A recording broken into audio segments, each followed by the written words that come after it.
we starting yet? Oh yeah, we're starting. We are starting today. Ladies and gentlemen, boys and girlfolk, we are going to play Legend of Zelda Skyward Sword. Sorry, we are a little bit behind schedule. You know how it is, getting all the different connections. The reason why there wasn't a stream last week, I wanted to do one stream every week, at least one stream every week, because, yeah, so the reason why it's been so delayed is because I actually had to make some upgrades to my PC. So hopefully things will be a little bit better. They weren't so bad previously. I know that, you know, like the performance has been decent, but I recently upgraded the video card, mostly for gaming purposes, but who knows, that may translate very well to this over here.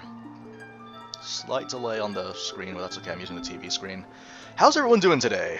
We're gonna continue our game as Lee NNK.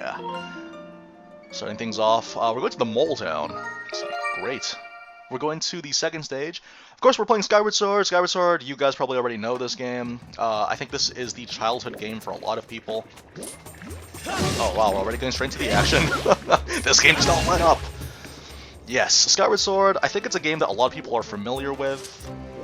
Fresh HD, how you doing? How you doing this fine Saturday? That's what Fee has to say before we continue. Currently attempting to ascertain the location of Zelda. Are you familiar with how to use the dowsing to search? Of course! Okay, so here's the funny thing. People complain about the hand-holding in this game. I can understand for replays that would be very frustrating. But for scrubs like me, who have not played this game in 2 weeks, that was very welcome that I should use dowsing to actually do this. But yes, Skyward Sword, I think this is the game that a lot of people that are Zelda fans these days have probably grown up with this one, because this came out in 2011. Oh, here comes the mole people.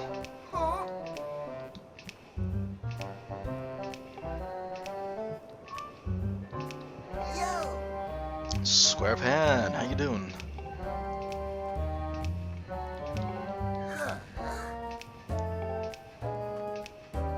Treasure, you should stay clear of those red guys. Alright. But yeah, this is a game that a lot of people have grown up with. It's interesting, like, the discourse surrounding this game is extremely divided. Wait. Let's get some beams. It's very, very divided, but the thing is though, like, I think you could say that with any Zelda game, really.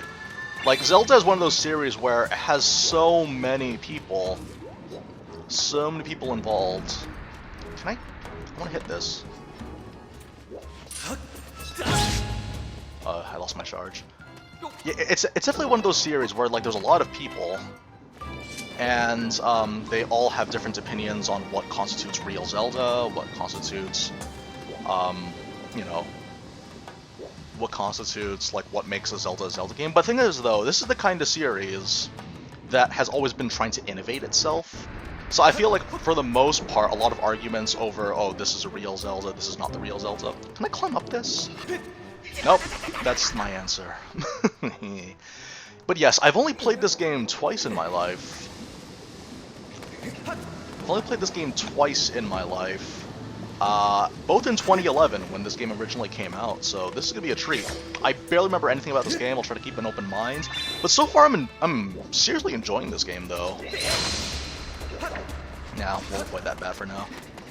Or Keese, sorry, gotta get good with the lingo. Yeah, bomb arrows. I mean, bomb flowers. This is the one with the bowling in it.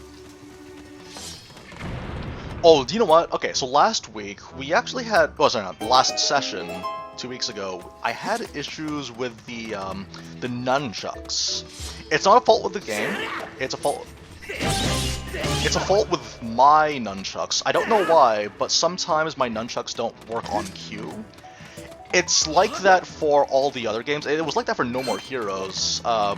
It was a long time ago, but I remember for No More Heroes, I tried doing some of the moves, but they just wouldn't come out. Like, and it was only for one boss battle, though, so it wasn't that big of a deal that I felt like the need to spring for another nunchuck, so hopefully it should be okay for this game. Spin attacks. I don't think there are many cases where a spin attack is 100% required, though. But yeah, I'm quite enjoying this game. A bit of an adjustment. Also, we're doing a lot of this game without a shield. Hopefully, we can get kind of far without the shield. Let's find out. Oh, man. The thing about this game that strikes me is how... Like, here's the thing. The problem, or the quote-unquote problem with a lot of Zelda games is that a lot of the emphasis is placed on the dungeons. That's not a bad thing, because the dungeons are the bulk of the experience for a lot of people. What is that? Interesting. The dungeons tend to be like the bulk of the experience for a lot of people, so if the game doesn't have very many dungeons, or the dungeons aren't very good, then people call that a bad game. Did that work? Apparently it did. Hey! Oh, okay, I thought this was the way forward. But the thing is, though, I don't think that's necessarily the case, because although, yes, dungeons do comprise a large part of what Zelda games are, they don't need to be the emphasis. And this is why a lot, this is why I disagree with a lot of people that say that, like... Hang on.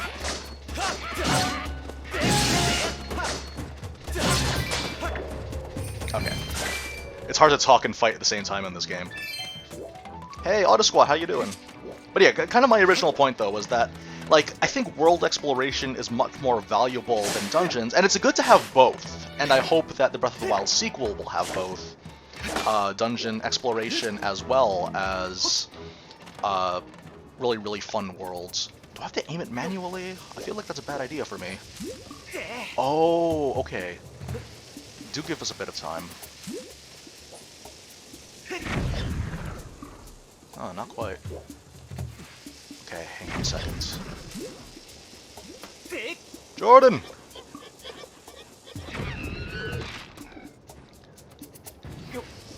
And... Oh, no, no, no, no! Disaster! Okay.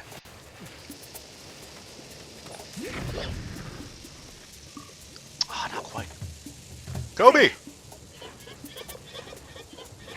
Yes, that's what I'm talking about. I don't know why do people have problems with the motion controls in this game? The only time I had motion controls had to do with the nunchucks, not the Wii Motion Plus. And that's my... Oh, that was my fault. I guess I gotta run it.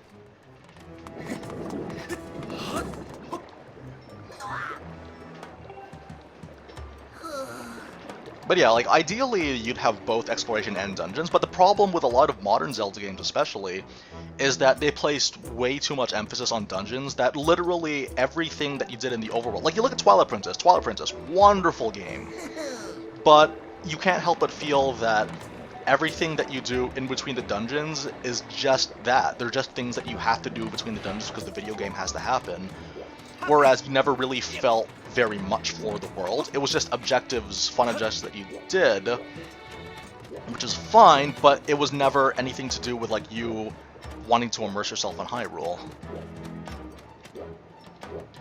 Okay, this could be tricky.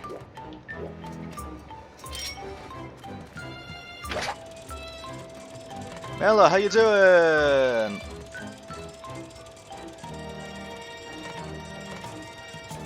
So they want me to... I should have paid more attention. That was my bad. You know what? We can figure this out. I'm assuming... Pick up a bomb and then fly it back? Let's find out. As long as I don't go too far, right? That's... Oh. Okay, this could be a problem.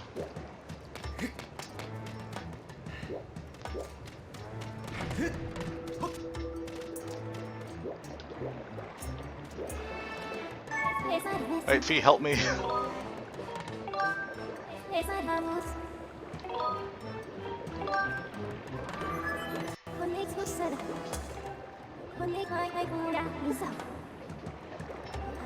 Some monsters have adapted to this harsh light and now possess the ability to control fire itself. You must pay heed to their attacks. No, I can't. Okay, well. I'm assuming... Wait, let's go back up here then. I guess I have to go around.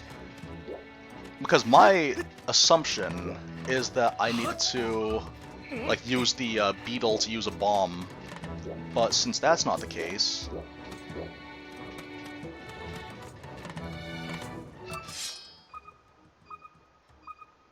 Huh. Okay, let's go. But yeah, like, ideally there would be some mix. Speaking of which, how many of you guys have seen the trailer for the Breath of the Wild prequel game? Completely unexpected. Was not expecting that to be a thing, but clearly it is, and I'm super happy about that. Yeah, it needs to get bombs.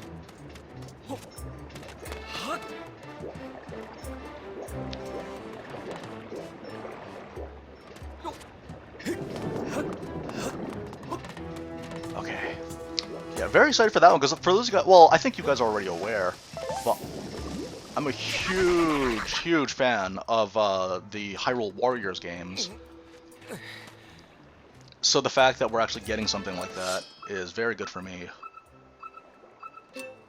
Okay.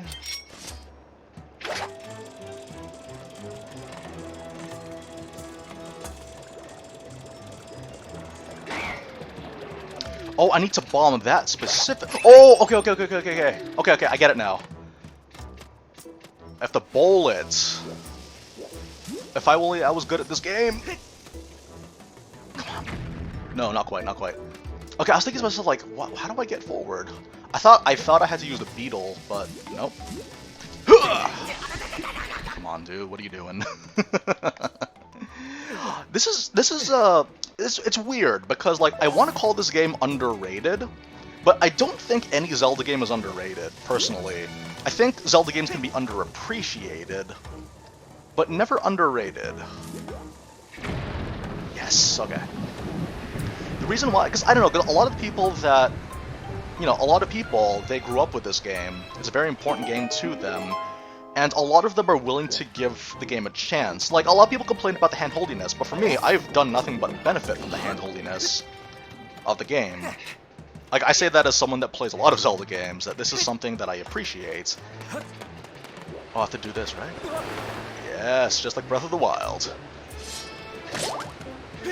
Thank you. On Master Mode, they take away the hearts, but on Normal Mode, I can't even pick up the hearts because I'm bad. Alright. How do you do this? Wait, hey, look before you leap. Okay, so here's the thing about Hyrule Warriors. There are valid complaints. Hang on, let's...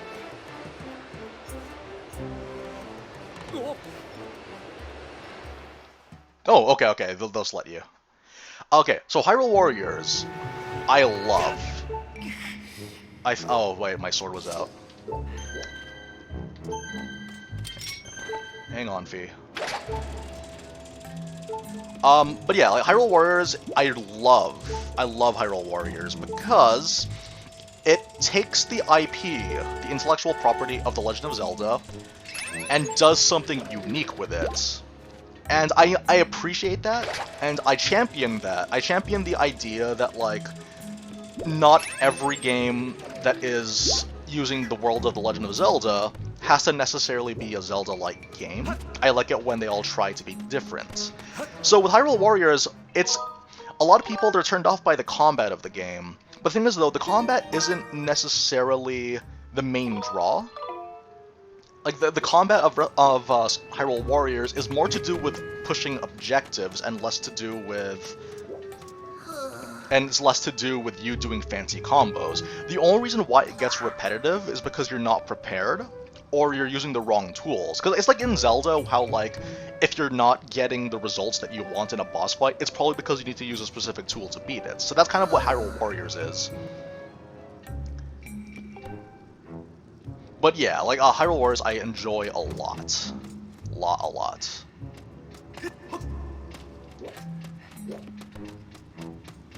Okay, let's get ourselves a head start. Musou!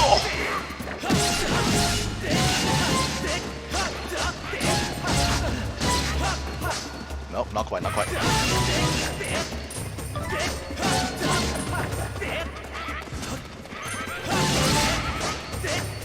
Not quite. What? Oh, pff, that was weird. I don't know what happened there. I lost connection midway through the battle.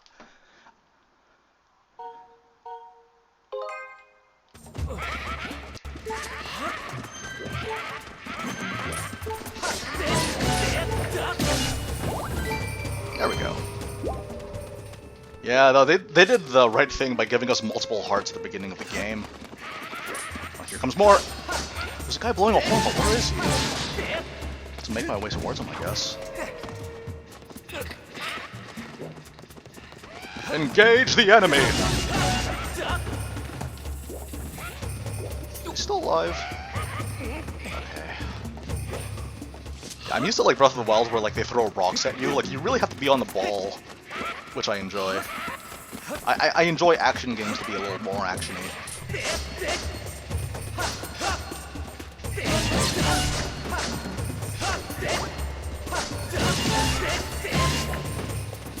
I'm just doing the equivalent of mashing at this point, but I don't care. This is fun.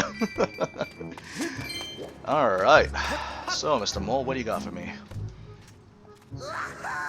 Oh, do you know what? We have some new people today on stream, so tell me. Way forward. Tell me, what is your favorite... Give me your top 3 favorite Zelda games. Oh, sweet, I can do it. I forgot that these were in the game. Sweet. For me, top 3... that's the thing, my top 3, it doesn't have to be in order, by the way. It could just be, these are my 3 favorites, and then the order can change sporadically over time. Because that's how it is with me. For me, it is definitely... hang on, wait, map first. Okay. Yeah, for me, it's gotta be... like, top 3, Breath of the Wild, the original Legend of Zelda, and Majora's Mask. All 3 of them very, very different games, and they accomplish very, very different things. I think I said last week, but it's fun to repeat, because I love talking Zelda. But, Breath of the Wild, I enjoy... like, there's the nostalgia factor, which is weird, because it's a new game, you think you wouldn't have much nostalgia for it. But for me, a large part of why Breath of the Wild is so important to me is that I've met a lot of my friends here on YouTube as a result of it. That's the game that helped kickstart the channel. Wait, no, not quite. So yeah, Breath of the Wild, also like the sense of exploration, I really, really enjoyed. Alright. Yeah, the sense of exploration. There was the combat system I really enjoyed. Very freeform. I'm assuming I have to break that? Does that look like a thing I can go through? Oh yeah, okay. Yeah, the flow of combat. With Majora's Mask, the reason why I like it so much, I like the tone, I like the gameplay. A lot of people don't talk about the gameplay enough, I think. It's essentially Ocarina of Times, but much faster paced. Not in the sense that it's literally faster, but in the sense that there aren't very many enemies with shields in that game. And a lot of the time, you're fighting against multiple enemies. It's not just duels, which I love. So like that's why so that's why I enjoy it more than Ocarina. Also like the dungeons, they're even though there's only 4 dungeons, but they're all packed with stuff. They all have a lot of interesting things to them. That was a horrible idea.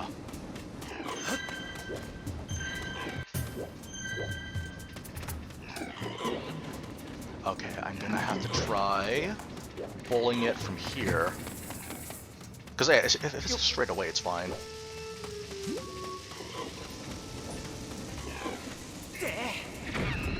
Yes. Did you drop a heart for me? No. Also, apologies in advance if anyone gets motion sick. That tends to happen when you're doing first person. Or maybe it's just me.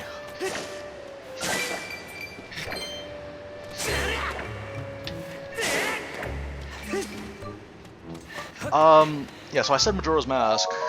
I like the mask collection. I feel like you're not playing Majora's Mask properly. I feel like you're not playing Majora's Mask properly if you're not getting all 24 masks. Like, that is... I feel like that's, like, the wrong way to do it. It's still possible, but I just like the flow, that you have to plan all your days accordingly to get the most efficient route possible. It's nice. And even if it's not the most efficient, everyone has their own method of, like, when they want to get their masks. Like, everyone's unique in that regard, which I enjoy. Oh yeah, I remember I used to farm these so I can get to get an upgrade for the shield. And then the original Legend of Zelda is by far like the most quote-unquote playable Zelda game. It's just like, it's the kind of game where I could just jump in, and sometimes I will just like, let's go straight for the ends. Let's just get all the Triforce pieces immediately, or let's just have fun and kill all the enemies in my path. It's actually a large part of the reason why I think that the Musou, like, even though it seems like a very, very different game, the idea of it being like a Musou game actually made a lot of sense to me, because in the original Legend of Zelda, they would like toss you into a room that are full of like dark nuts and moblins. It was great. Oh yeah, okay, so now we can make the shortcut. Yeah, I was gonna say, like, if you could use the Beetle to pick up the bombs, then this would have been a shortcut.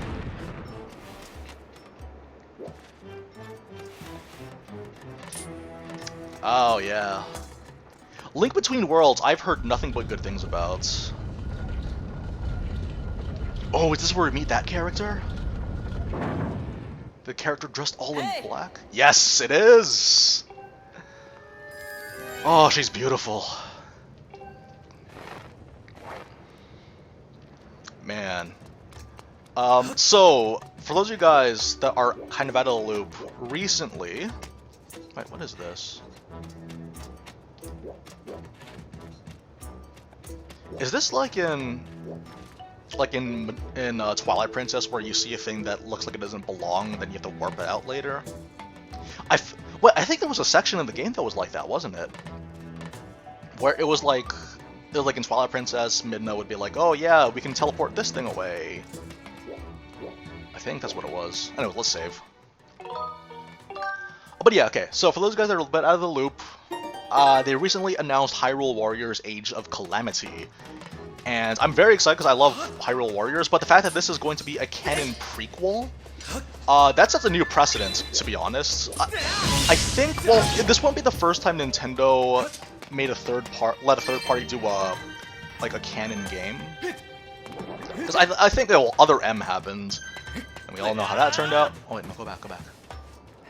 You know, well, we had Other M, but I think this one is like this would be like the one where it's like a direct prequel, though. I think that's what makes it so different. Oh no. Oh no.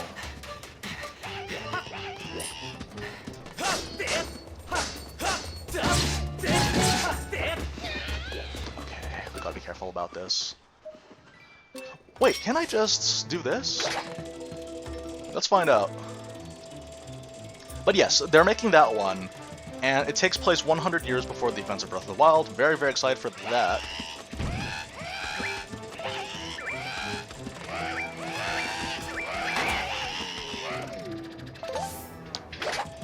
I think that's how I was supposed to do it.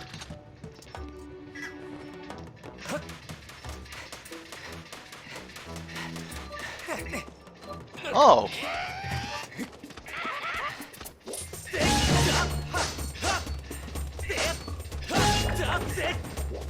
Okay. Hearts. Come on. I'm missing all the health because I'm not good. Whoops.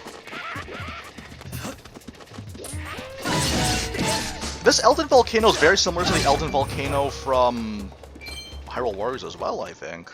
That's cool.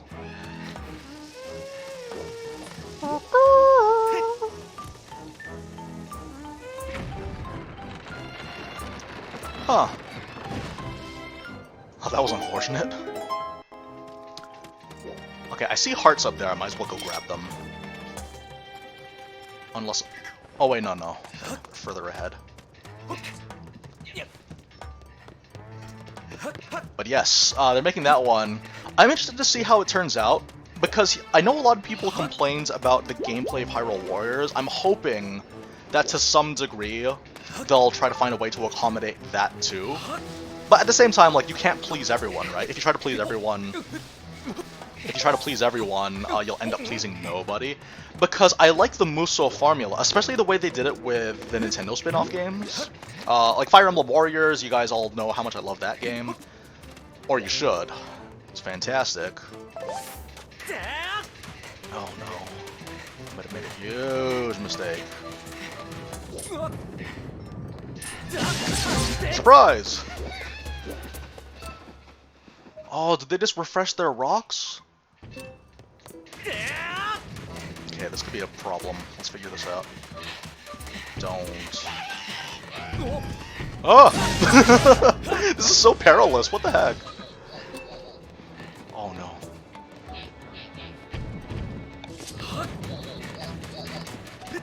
Don't throw the rock! Don't throw the rock! Get off my land! Oh, that was tense. Let's keep going.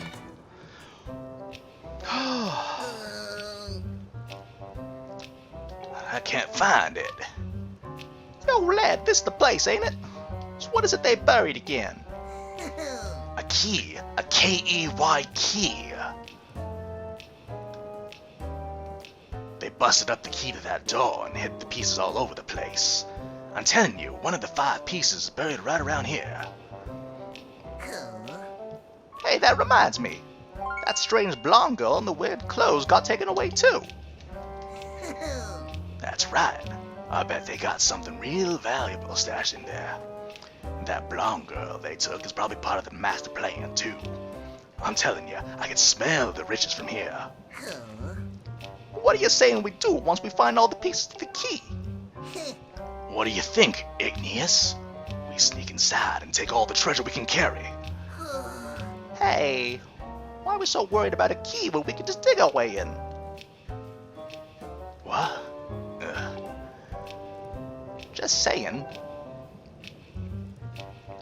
You ain't as dumb as you look.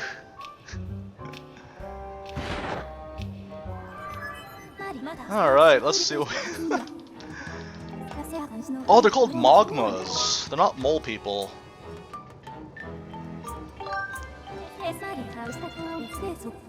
Did you do a playthrough of Xeno Definitive Edition? I did. I played through it twice. And one playthrough of Future Connected. But I didn't... Like, I recorded bits and pieces of it, but I wasn't really, like, happy with how it turned out, so I decided not to upload it. Oh, we're playing this game now. Okay.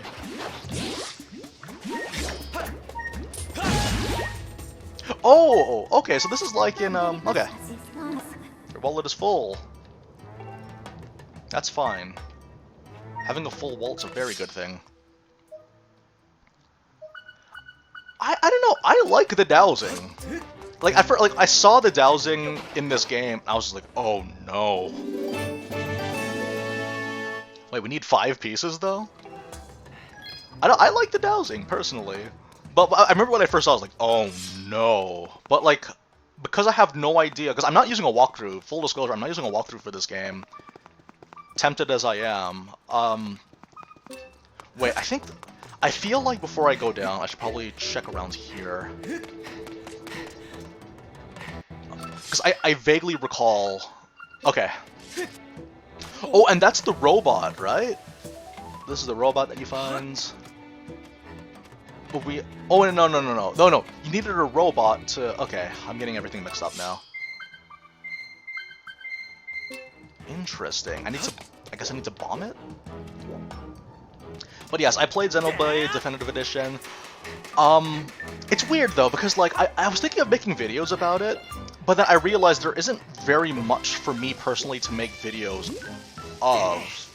Because I think there are plenty of people that have like, they've mastered the combat much more than I have at this point. A lot of my impressions of the characters could probably be done better by other people. It's like, it's one of those things, because like for me, the combat of Xenoblade doesn't require much explanation, whereas Xenoblade 2 definitely required a lot of explanation. Or, like, it required, like, a different set of eyes to say, hey, this is here. You know, like, this is what I think, this is what I think you should prioritize, this makes the game a lot smoother. Stuff like that. Whereas with Xenoblade, it's like, it's basically just cut and dry. Because that's, like, you know, it wasn't really the point of the game. The point of the game is exploration and story. And that's something that people could easily do by themselves without my help. So what I'm saying is I'm useless. Oh, I need to bomb it. Hey, James K, we've all been there, man. Keep up the good work. Thanks for the $20. We've all been there. You know what? If I ever drink on stream, I'll tell you the story of how I got rejected. Oh, sorry, I shouldn't laugh at that. Well, I have to laugh. I have to laugh at my pain. Okay. Move? Yes! I want to believe that there is no reason for me to go down the slope. I want to believe that. Because, like, that would mean climbing all the way back up. It's rough. No, but in all seriousness, no, thank you for the $20. I appreciate it. I haven't been uploading very much lately. Part of that is because, like, a lot of the games that I'm not very interested in covering, or if I was interested in covering, I wouldn't know where to even start. Like, with Xenoblade Definitive Edition, it's like, as much as I love Xenoblade, it's just that, like, what exactly would there be for me to cover that could be done much more proficiently by other people? Like, let's just say, hypothetically, they did a... What's it called? They did a port. Wait, do I have to roll? Let's just say they did a hypothetical port.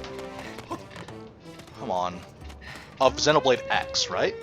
Xenoblade X, I feel like that would be a little bit easier to justify making videos for.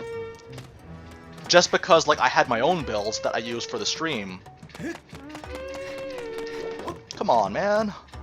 It's the easiest thing in the world. How do you... Okay. Well, either way, it was wrong.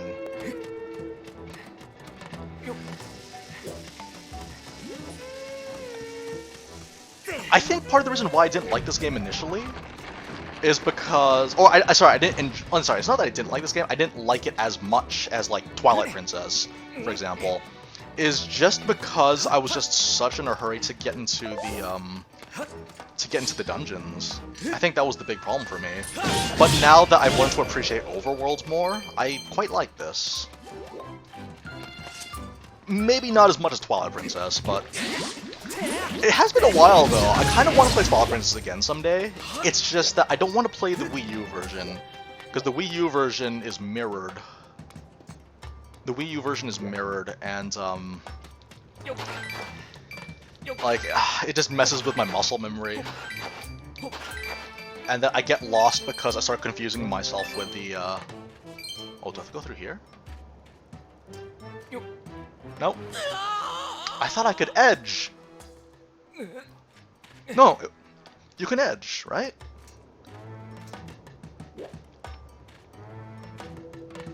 Yeah, okay.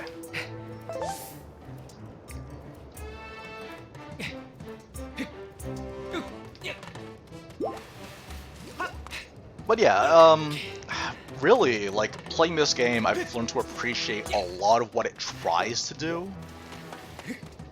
It's interesting, because again, like, I can't call this the underrated Zelda game, because I think everyone that does like this game likes it for the same reasons.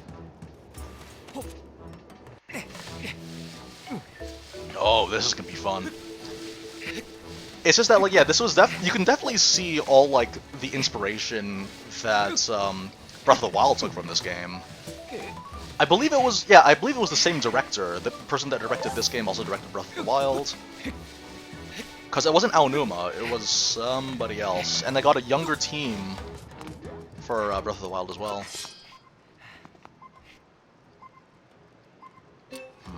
Okay. What do you got for me? Sensing extremely high temperatures from the area directly ahead. 95% chance your clothing will immediately combust. Let's pass through safely if you run. Oh, okay, that's interesting. See, I totally forgot about this. Oh boy.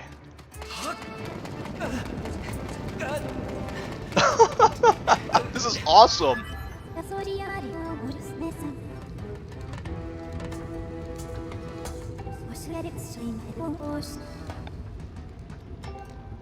Oh no! Peril!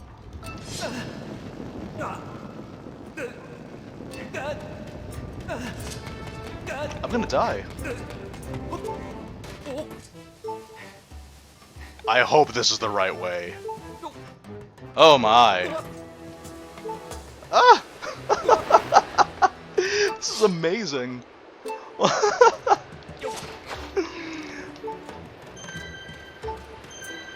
Fairy, come here. Thank you. Ah, thank you, my fairy.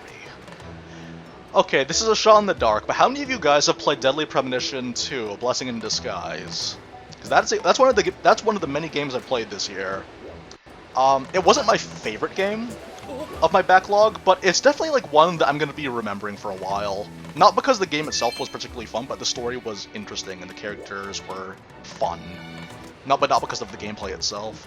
But yeah, Deadly Premonition. Aha! Alright, so this is where the Breath of the Wild starts to come in handy. Get down, get down! Wait for the other one to activate, maybe? Oh yeah. That's crazy. I totally forgot that these kinds of things existed in Skyward Sword. Like, these kind of puzzles.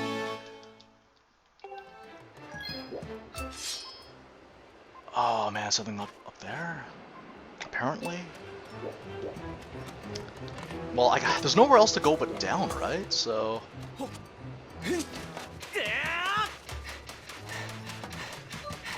yeah, literally nowhere else to go. Okay. We'll have to double back. It's definitely one of those things.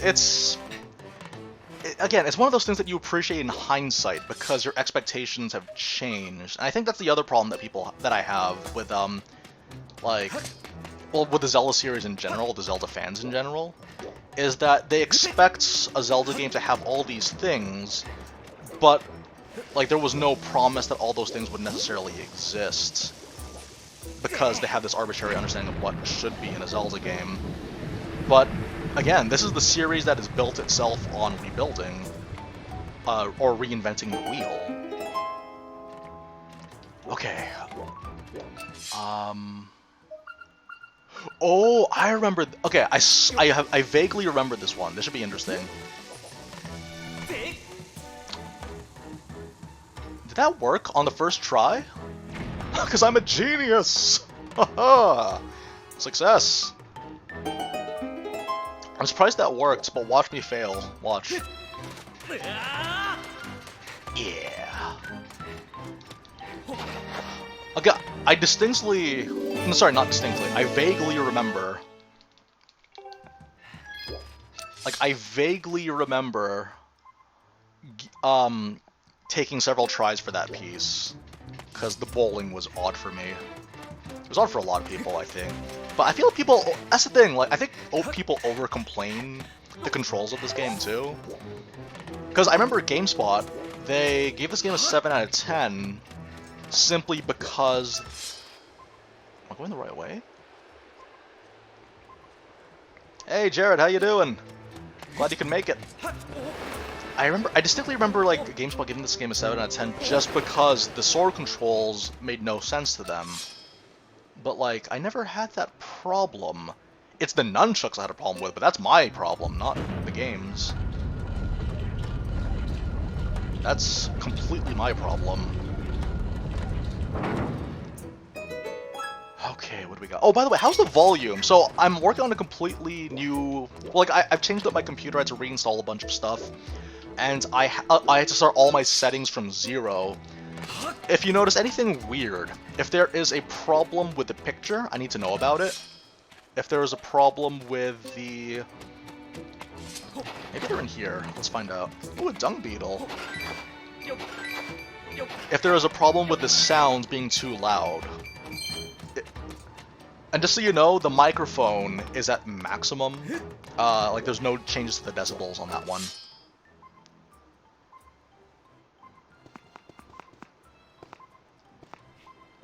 This is odd. Because I don't think I need to go in. That's the thing, I kind of want to save going in the fire area as a last resort. Like, do I have to go in? Again, apologies for the motion sickness. Okay, do you know what? It seems like in this direction. So, I'd rather lose hearts searching here than losing many hearts searching the fire area. It doesn't look like it's here, though. Okay, as long as the sound is fine. Because, yeah, I had to change up all the settings. For those guys that are new here, I recently upgraded my video card and my hard drive, so I had to reinstall everything.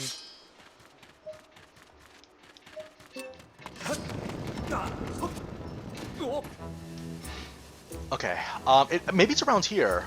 That's something I need to consider. Okay.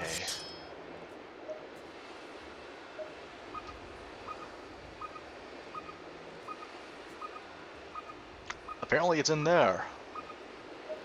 Okay, well we can't turn back, so we'll just keep going forward. Totally forgot about this one.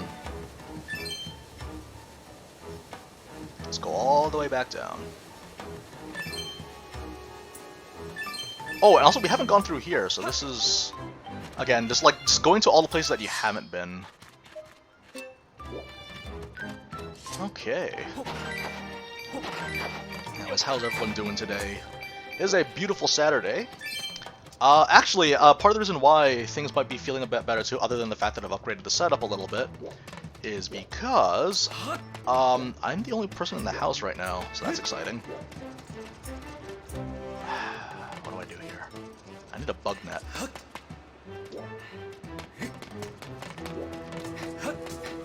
There's no bombs around here that I can use either. Nope!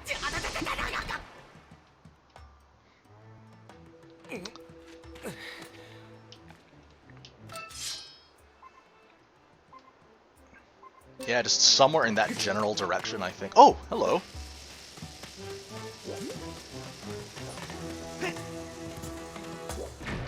Alright. Okay, so this takes us back to where we initially were at. We might as well save.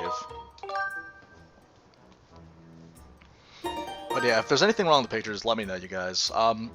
Because again, everything's like changed, but as long as things look... If things look good, then I'm very happy with that change. But we're not running on an insanely high budget compared to like career streamers, for example. Anyways, what else has been going on? Something I've always wanted, although we can't do it these days because of COVID. But I've always wanted to have like another person just to talk to on stream.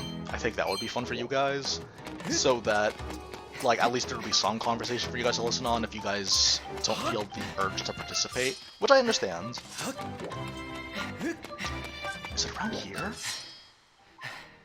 Okay, you want? Okay, let's just take the giant. Okay, we'll take the giant jump, and then we'll search backwards from there. Yeah, we're literally at the last cave. Okay. But yeah, something I've wanted to do for a very, very long time, actually, was have someone else join me, like, on a stream, just someone to engage in the topic of conversation.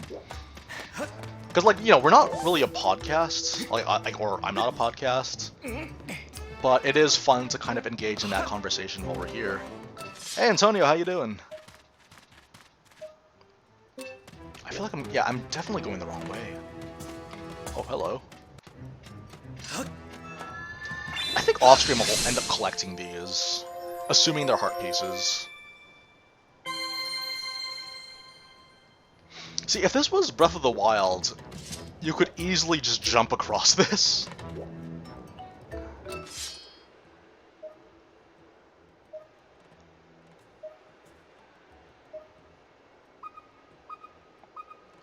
Huh. Down there. Wait, can I jump across this right now?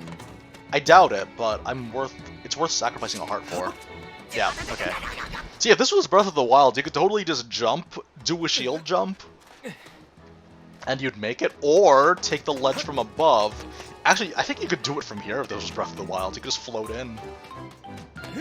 Like, it's crazy how much that game is... Like, I think we take it for granted because we played that game for so long, but there's so much about Breath of the Wild that, like... it's just changed everything. How do I... Oh... Okay... Alright.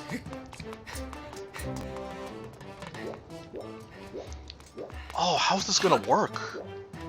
Do I just throw it like normal? Oh, let's find out. Oh! That was so convenient. Okay. What is the safest slope to do this from? It might actually just be from here.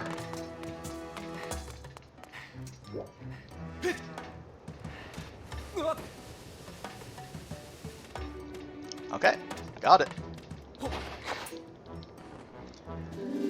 Oh, finally.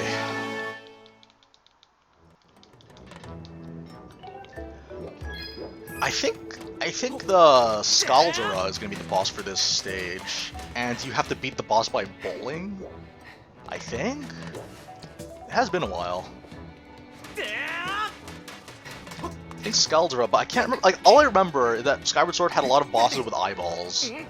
Other than that, the bosses were kind of eh. Like, there were a few bosses that stood out, but I think for the most part, though, they were like eyeball bosses, which is kind of unfortunate. But again, like, this is the thing, though. With Skyward Sword, you actually kind of, like, even with the fire chamber that we were at, a large part of that could only work because of the art style of the game. So that, like, again, it's the gameplay and art style integration where things need to look the way they do. Oh, here's the, again, the Zelda 1 homage going down the stairs to enter a dungeon, and then Link disappears from sight as he goes down.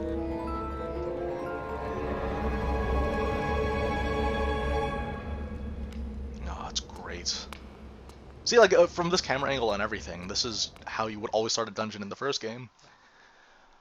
But yeah, like, the art style integration, though, like, you see it very apparently in how they design it, which is more important than going for a realistic design and then having to just make everything very plain to see. Yeah, every Zelda has a lot of eyeball bosses, it's just that I felt it more with this game. And again, that's because, like, they need to make sure that it's intuitive. They need to make sure that it was intuitive to the point that, like, okay, now we know where the weakness is.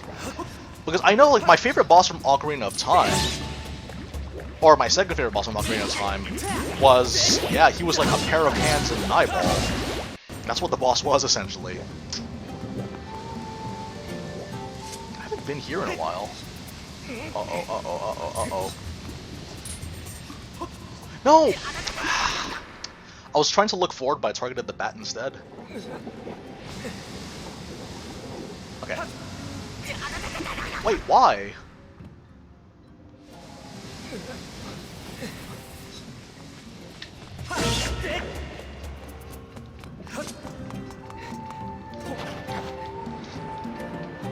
Okay, let's go this way first.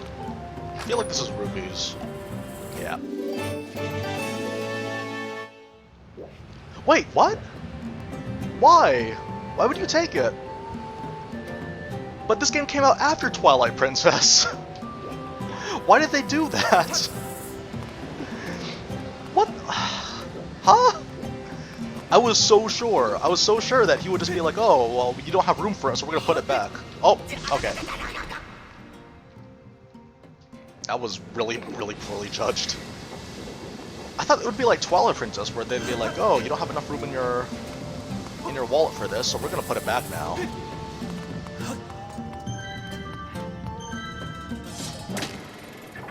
I remember that.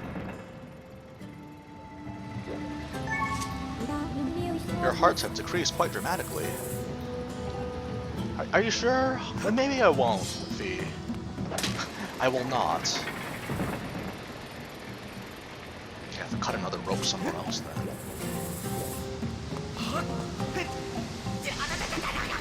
What's going on?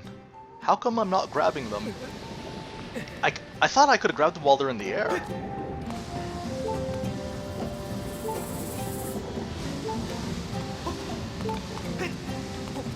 Why? Why is this happening to me? Why?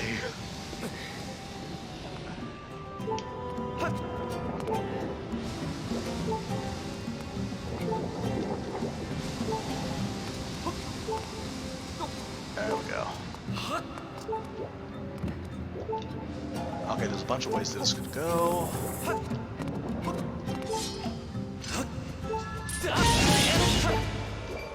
No hearts.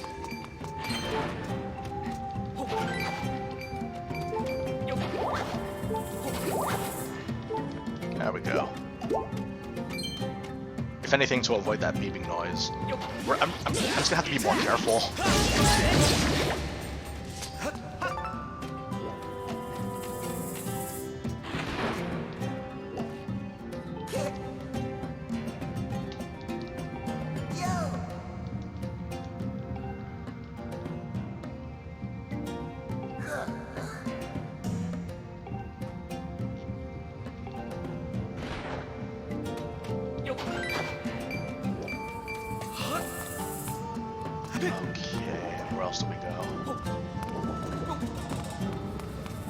It's really exciting, the prospect of going to a Zelda, playing a Zelda game and not knowing what the dungeons are. It's something that you just learn to savor over after a while. Cause I kind of forgot how these go. But again, a lot of Zelda games pride themselves on being intuitive, so that's a big help. Beetle, let's go. Nice.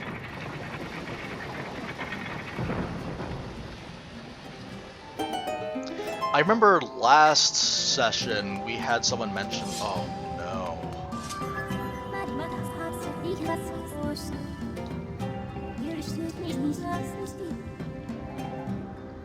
I feel like you don't have any data right now, Fee.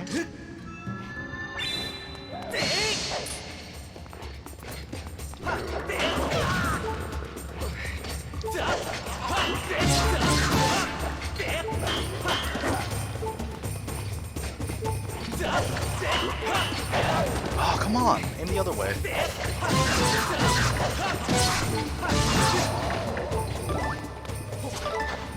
Ooh, nice!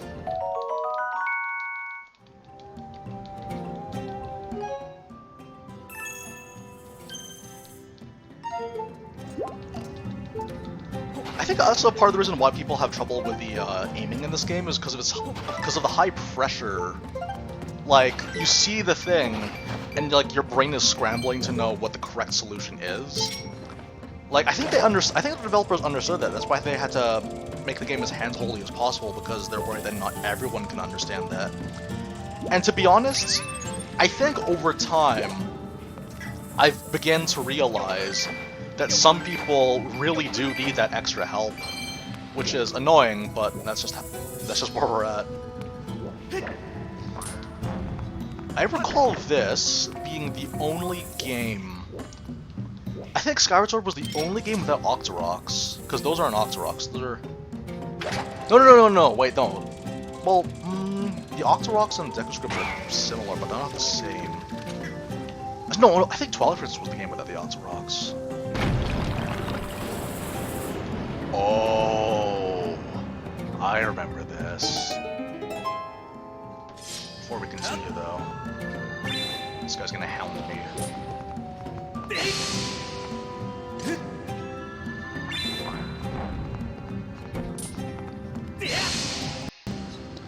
Why not?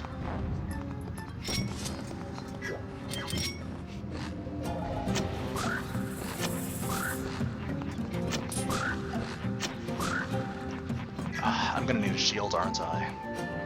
Really hope not. Okay, let's go.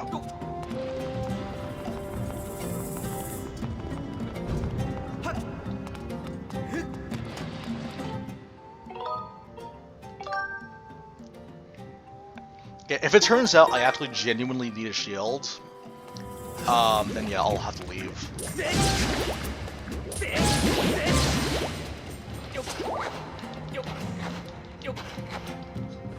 Okay, that's fine. Can't go here. Huh.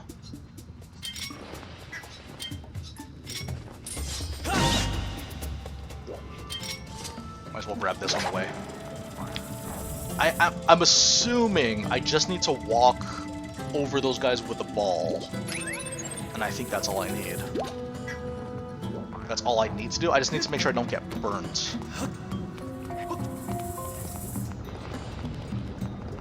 Please don't hit me. Oh, come on! Okay, I need to position myself a little bit better on the ball then. This is interesting.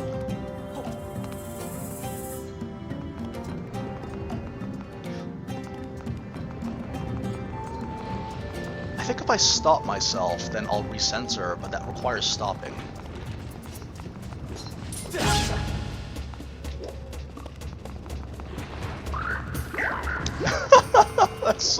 That's so awful.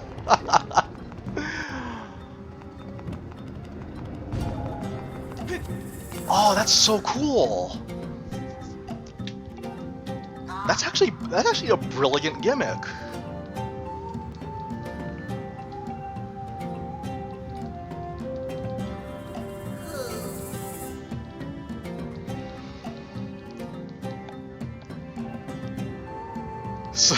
Super Mario Galaxy.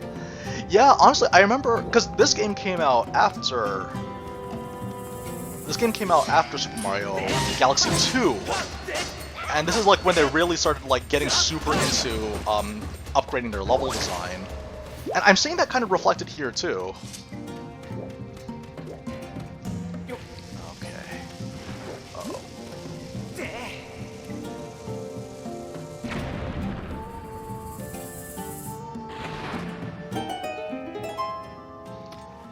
That's actually, like, the thing is though, the ball balance, that's actually a very, very good gimmick. That reminds me, yeah, again, that's the whole thing with the art style that they had to change. They changed the art style to accommodate puzzles like that, because it's hard to let that fly in like a more realistic game. That's awesome. Oh man, I don't think I could do a finishing blow on these guys. Oh! Just focusing on the wrong guy.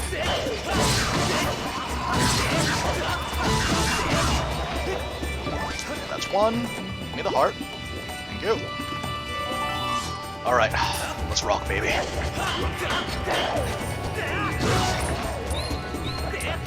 Fine, I tried.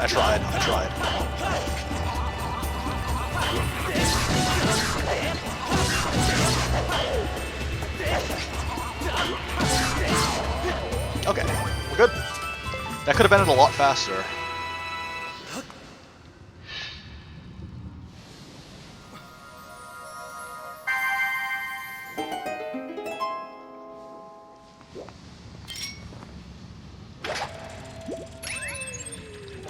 I don't know why, but they're not coming towards me.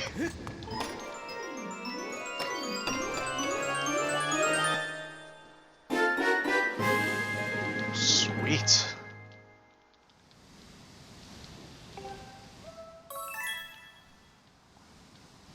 That's pretty realistic. It's just the bag. There's no bombs inside it already. Although, as I recall, a lot of Zelda games were like that. Where they're like, and you also got bombs.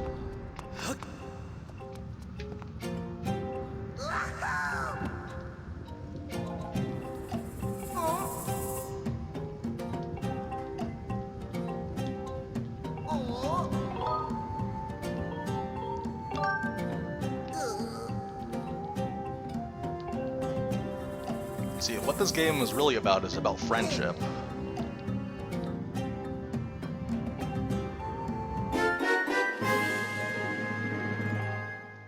Is he gonna give me bombs as well? Oh no. No, he's not that generous.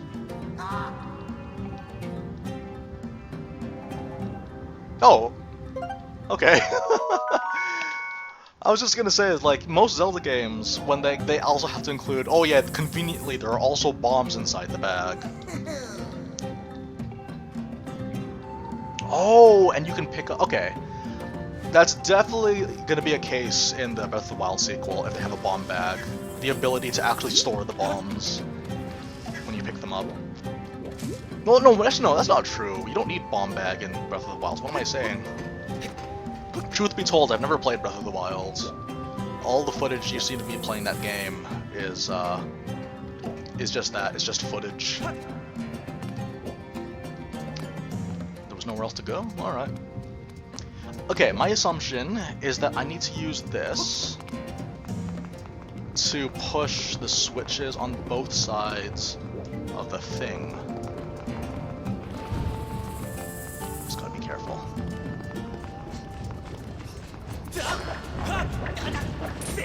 Dude, come here! Thank you.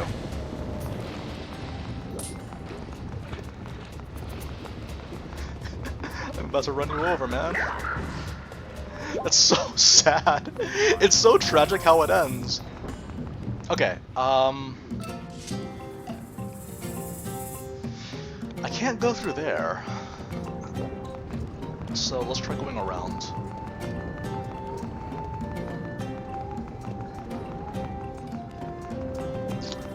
Uh-huh. I could go through here. There's nothing. I can't go through that side. Okay, this is the only way I can go. This is fun. We're figuring out the Zelda dungeon in real time. How's that for a change up? I was thinking the same for Link's Awakening. Oh, also, people have been wondering,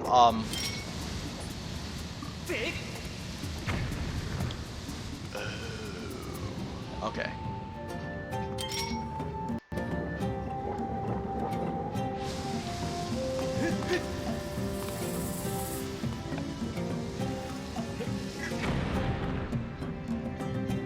I really like the idea of being able to store bomb flowers. That's very, very nice of them.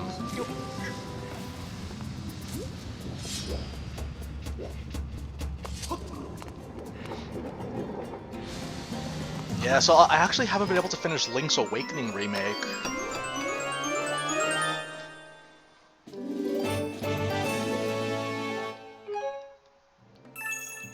Nice.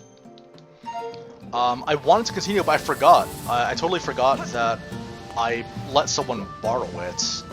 So it might be a while before that happens. I'd love to go back to it though, because that was... We were at like the final stretch. I think we were down to the last 2 dungeons.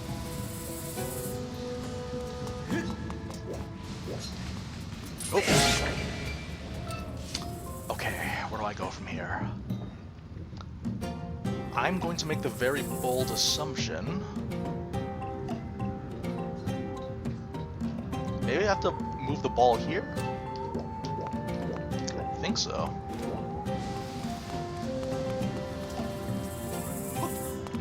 Alright.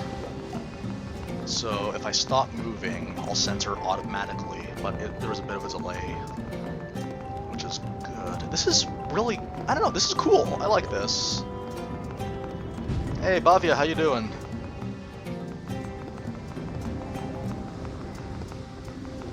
like I quite like the dungeon design in this game.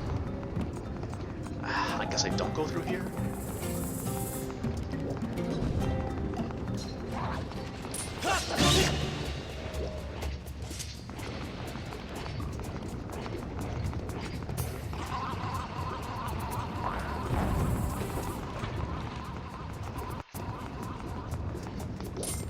Oh my gosh, JRPG Jungle just uploaded right now, and I don't have time because I'm in the middle of a stream. She's talking about Melody of Memory, you guys. Guys, if you don't subscribe to JRPG Jungle, you are dead to me. She is a very, very hardworking JRPG blogger. Really, really good coverage for a lot of stuff, so I recommend looking that up. Especially if you're into like Kingdom Hearts, because there's that rhythm game that's coming out. And I think she covered the rest of them as well. She played Xenoblade. Actually, that's actually how I found her, because she was doing a video for Xenoblade 2.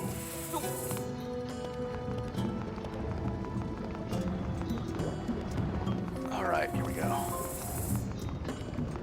It's kind of sad though, because like I remember I was talking to well, like we weren't talking about it specifically, but I remember mentioning to I think NL and we have that same sentiment where like there's so many hardworking YouTubers out there. It's just that exposure is luck. There is actually only so much that you can do. Like, yeah, that's not to say you shouldn't try. Oh, that's so awful. That's so awful. Okay. Like, it's not to say that you shouldn't try to gain more exposure. It's just that you can only do so much, which is a problem. Because yeah, like even if you have like search engine optimization and all that jazz, how do I? Is there an alternate route? Sorry, let me finish that thought later.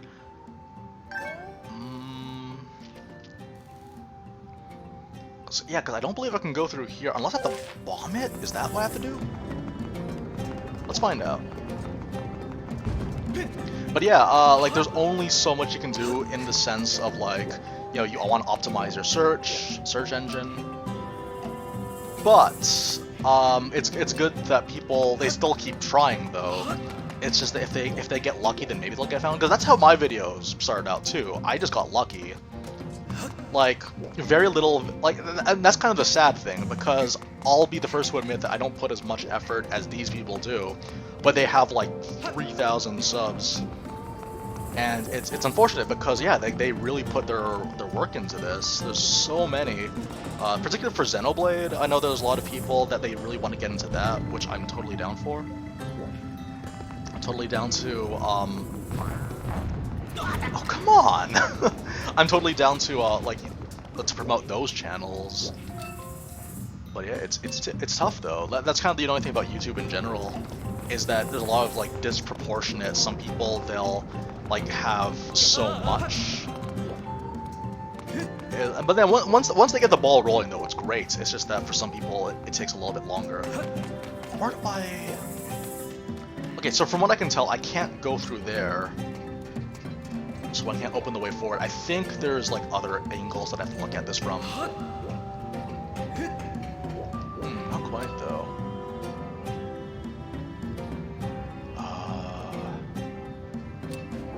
Yeah, okay, so this is definitely a dead end. Wait, what about this? You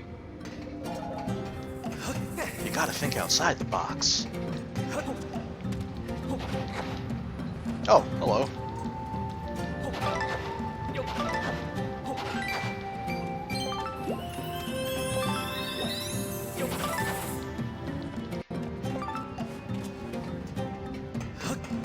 Okay, now where do I go?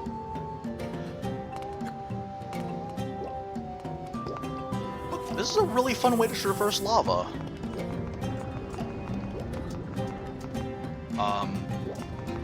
Oh, hello, okay.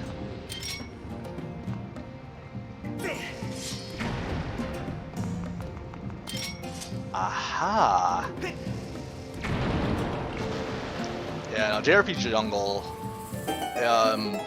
she's one of the harder working ones. It makes me sad that I get more exposure to her, and I'm a hack. I'm a talentless hack fraud. And yet, like, I get more recognition than she does, which is so unfair. It's just, it's unfair. It's like that.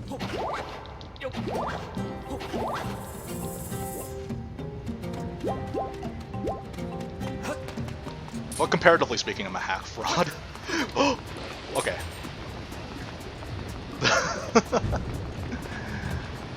Can I... Hello! Oh man, I love the swordplay in this game. Like, it's so fast! Look how fast it is! That's how you know it's good gameplay.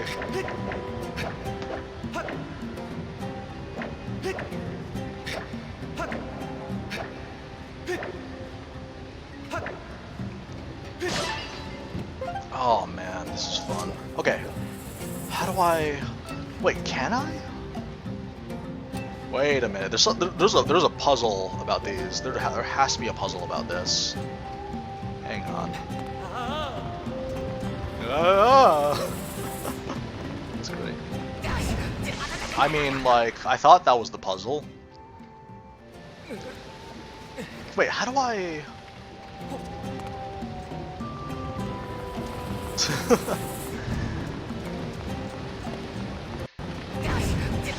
Okay, never mind. I'm wrong. I was supposed to avoid those. Wait, so where do I go from here then? Because I can't take that. We'll just get out of here then. Oh! It's as simple as looking for the cracked floors.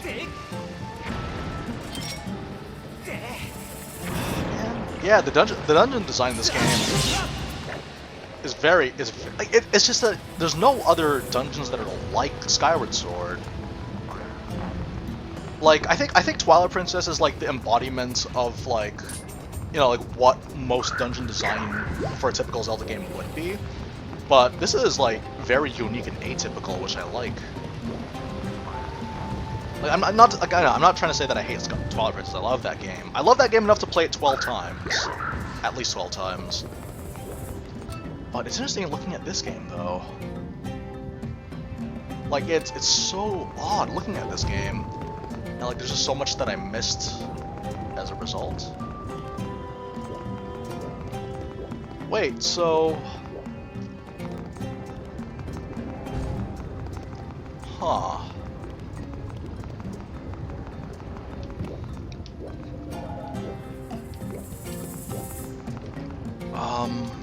I guess I don't come here yet? Like, I don't see anything on the walls.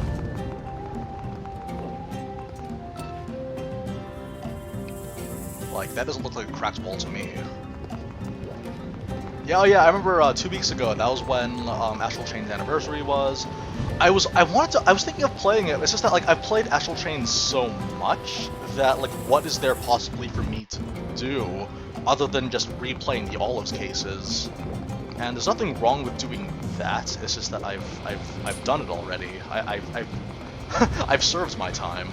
But that'll never stop being sad. Tragic.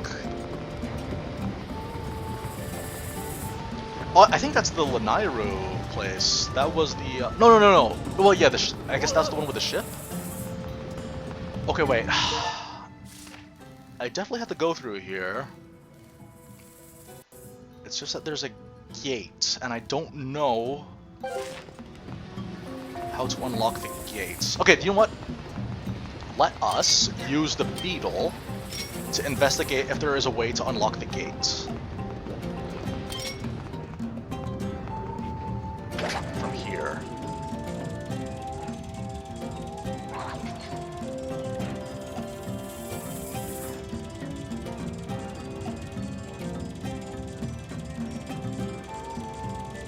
Oh no, that's a Mario level.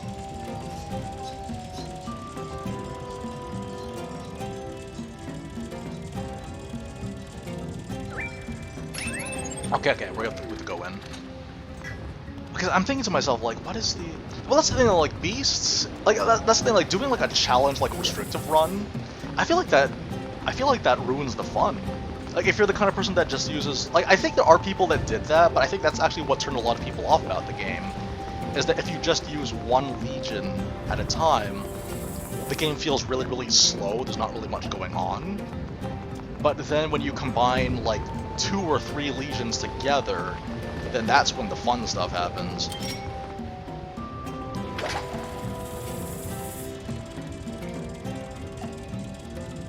Oh, okay. If I walked closer to the gate, I would have seen that.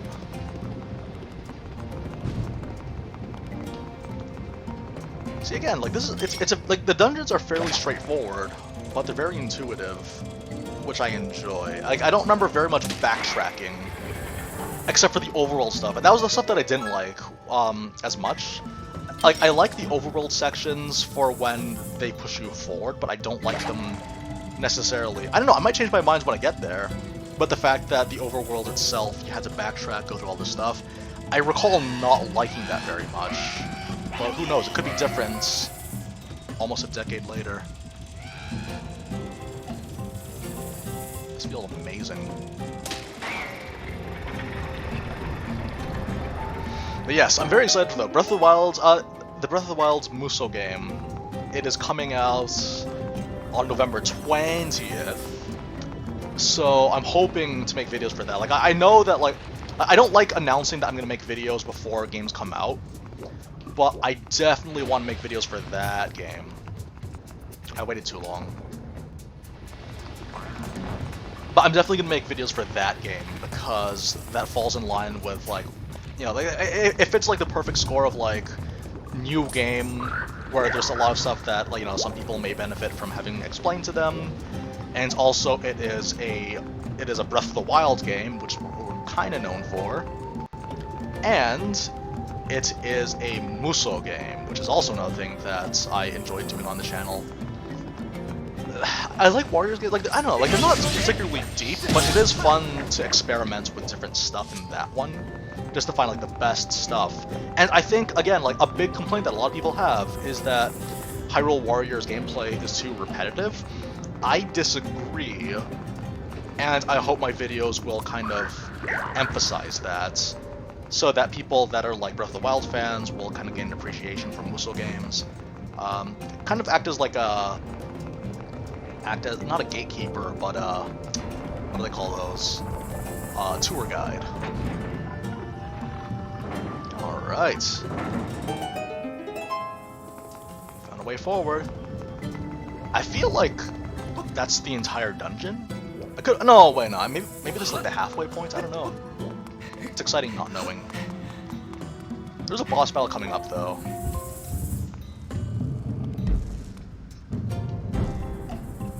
Okay, never mind. Oh yeah, any Ocarina of Time fans getting some PTSD from looking at this? Oh man.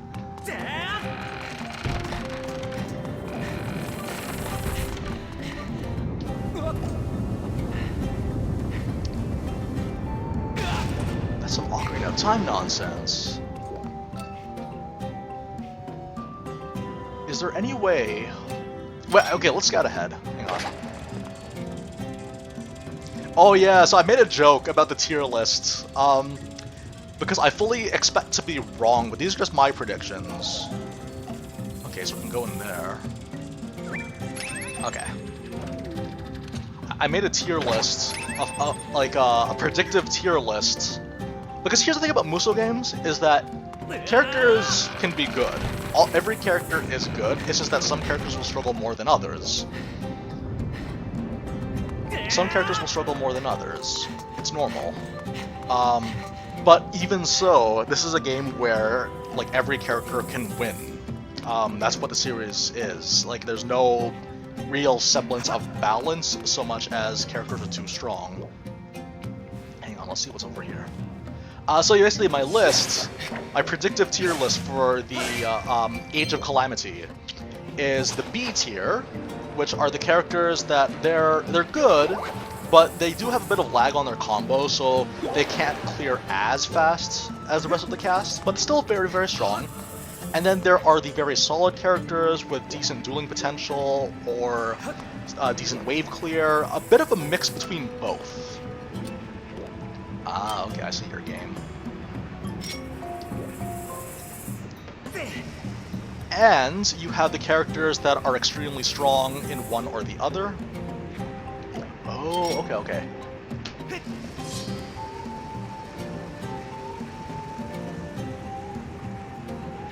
Not quite.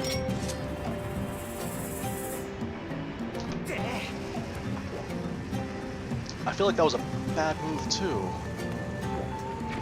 Hang on, sorry. Let me pause the game. I'll be right back.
Sorry folks, but I am back. That took way longer than I expected it to, and I apologize. What was I talking about? Oh yeah, I was talking about Age of Calamity. Hang on, let me put on this wrist strap while I'm... Okay, Age of Calamity, the tier list. The tier list that does not matter. I guess I just aim at this thing? Yeah, the tier list that does not matter. Oh, that was an indicator. Interesting. So yeah, I was just saying that like there's the A tier, the people that are the B tier, people that are like they're good, as any character in a Warriors game would be. There's no bad characters in a Musou game, except maybe Agatha from Hyrule Warriors. But why am I too good at video games? It's become a burden. So you have like the B tier, the people that are very solid, but their combos do have a bit of lag, so they do fall behind. They can still get S tiers reliably in the hands of a good player, but they're not necessarily people you want to prioritize immediately. That's kind of how I look at these games. So that's B tier. A tier are the people that they have very, very strong dueling potential or very, very strong wave clear potential. They tend to lean more to one to the other, but very worthy choices for your first main character. Then you have... Then you have the S tier, the top tier people that have extremely good potential for both wave clear and dueling potential, like Camilla from Fire Emblem. But then we also have the broken tier, where they're going to be the character that dominates, and you're essentially just winning the game for free. You're essentially winning the game for free for using the character, so those are the tiers there. Now, the way that I predicted it, B tier, they're good, but they do have some issues with like lag on the combos.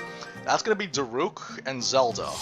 By my prediction, it's gonna be Daruk and Zelda. Reason being, because like if Daruk's gonna play like Darunia, then there is going to be that issue of like him hitting very, very hard. But thing is though, this is a game where everyone's gonna hit hard eventually, so being slow is a bit of a detriment.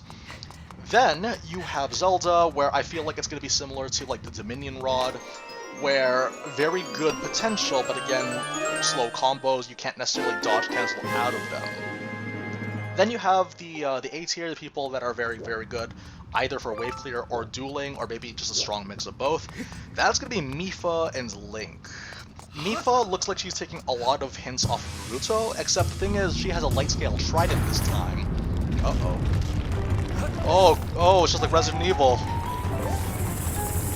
It's a Resident Evil. Why? How did that happen? Okay. So yeah, Mipha and Link. She has the light scale trident, meaning that a lot of her combos are going to be very quick, similarly to how they were in Breath of the Wild. It only makes sense that she would have that good potential, but then she'll also have decent AoE thanks to the existence of her water spells, similar to Naruto. So that's that. Then Link, obviously Link is the all-around strong character in all these games. The Sword and Shield combo in Hyrule Warriors isn't terrible. I feel like they're going to give Link another weapon, and I think that's going to be a very, very good one. So, you know, that could be the case. Oh no. Wait, so can I just... I think it's like this, right? Ah. More than just a pretty face. But yes, then you have the A tier. I feel like Urbosa is gonna have like amazing dueling and wave clear. We've seen that they're gonna add Flurry Rush to the game, so that's gonna be interesting. I think that's going to be the thing that helps win over people that didn't like the original Hyrule Warriors as much, because I think there will be emphasis on perfect dodging, and that's gonna make the duels go by a lot faster if you're not experienced with how dueling normally works. But we'll see how that goes. So yeah, Urbosa, she's also gonna have lightning, so that's gonna be some amazing wave clear. But I feel like that might have a bit of a wind-up to it. I could be wrong, but I feel like that's what's gonna happen. And then you have the ultimate tier, the person that's easy mode, of course, by process of elimination, that is gonna be Revali. Revali's gonna be broken. I feel like he's gonna be really broken. He'll be very fast, very mobile. Like, she's gonna have, he's gonna have super mobility, be really, really fast, and he's gonna have bomb arrows for free. Like, he's just gonna blow everyone up. Blow everyone up with some insane AoE damage, area of effect, and it's gonna be glorious. He's gonna clear out maps in less than a minute. He's gonna be like, what if Camilla had long range attacks? That's what this is gonna be. It'd be funny if they gave him the Camilla, what's it called, a running attack? That would be fun. Oh, look who it is. Oh, it's you. Let me see. No, that's not it. This is so very embarrassing, but I seem to be at a loss for your name. Not that it matters, really. To tell you the truth, I've been a bit frustrated, and right now I just need someone to vent to. I heard my underlings had finally captured the Spirit Maiden, so of course I rushed over here. What can I say? I was excited, flustered even. What did I find when I arrived?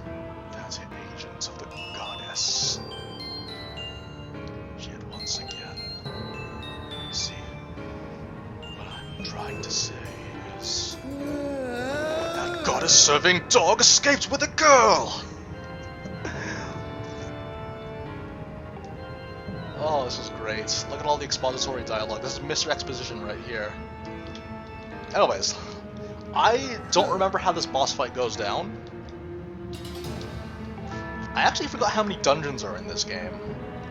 There must be at least 6.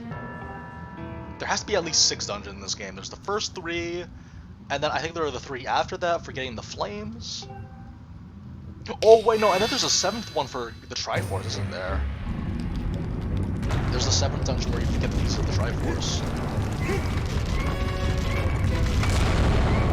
Why couldn't you dodge in the cutscene earlier?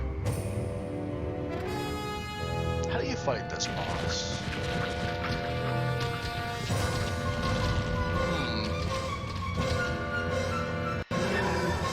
This boss does not have a giant eyeball from which I can hit. How does one go about fighting it? Whoopsie daisy.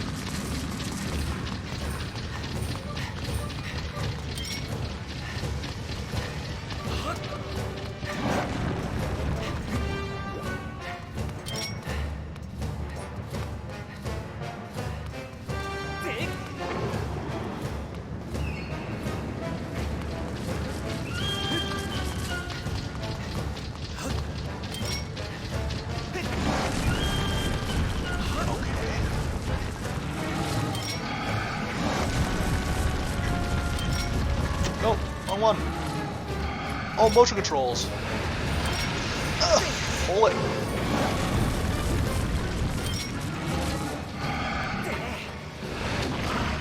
Yes.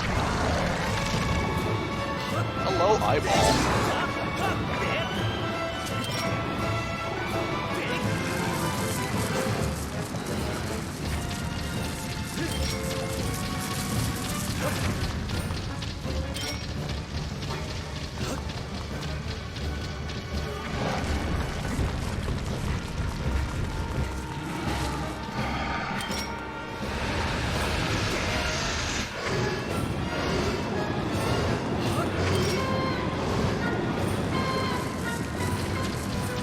Okay, I need to store more.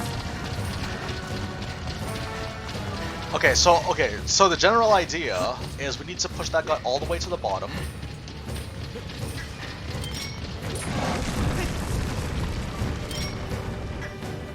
Push him all the way to the bottom.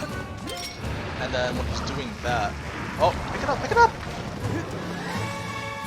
I messed it up so badly. That's okay, we're gonna restock while we're up here.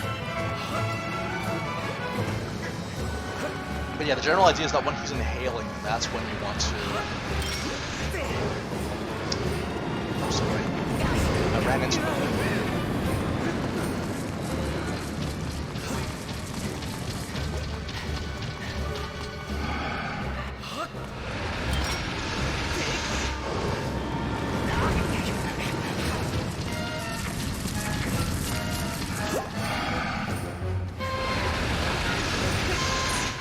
I thought I could throw it, but I angled it wrong. Okay, try it again.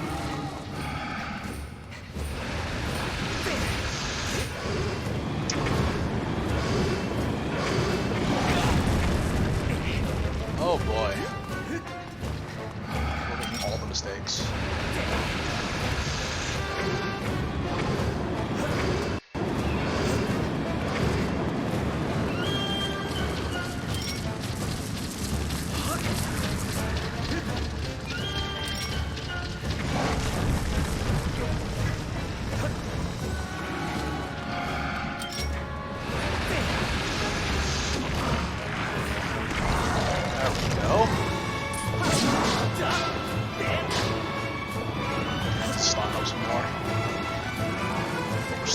Getting more weak points exposed. Oh, he's gonna find himself out there. Okay, slowly but surely remembering how to fight this boss. 5, is that fight good enough?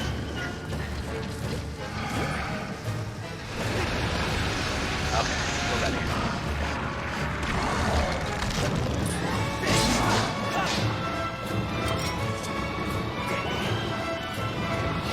I think this was the first Zelda game to be fully orchestrated.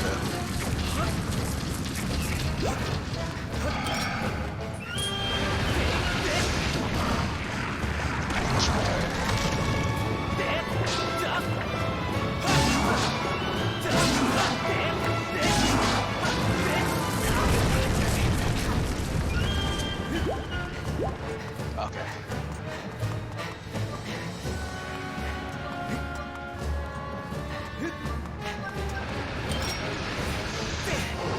That's annoying.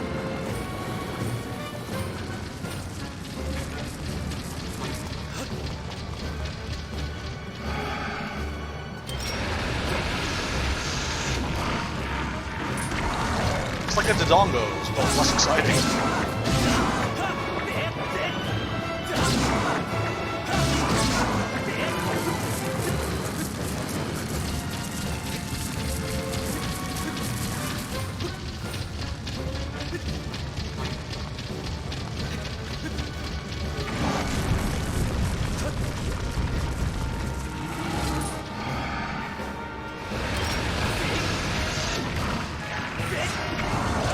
Now we're ready.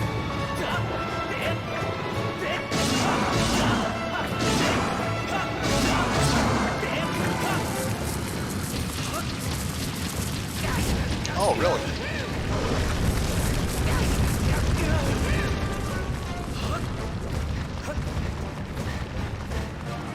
Catch up to him.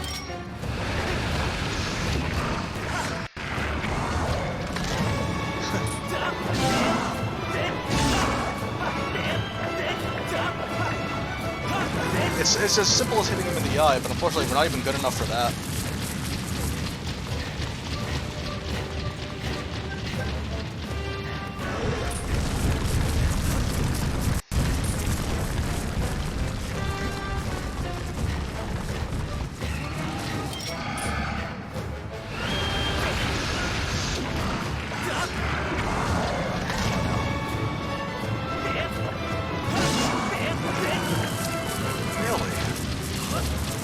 Stay out for that long.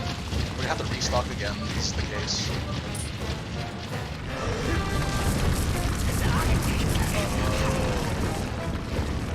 Okay, no, we have to restock.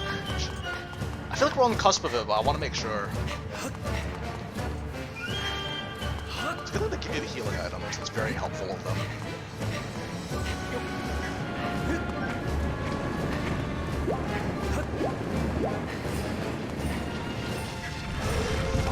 Is 5 good enough?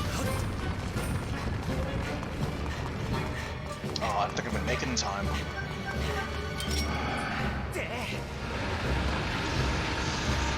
Oh, I thought I could roll it in time. Okay, it's fine. Let's go.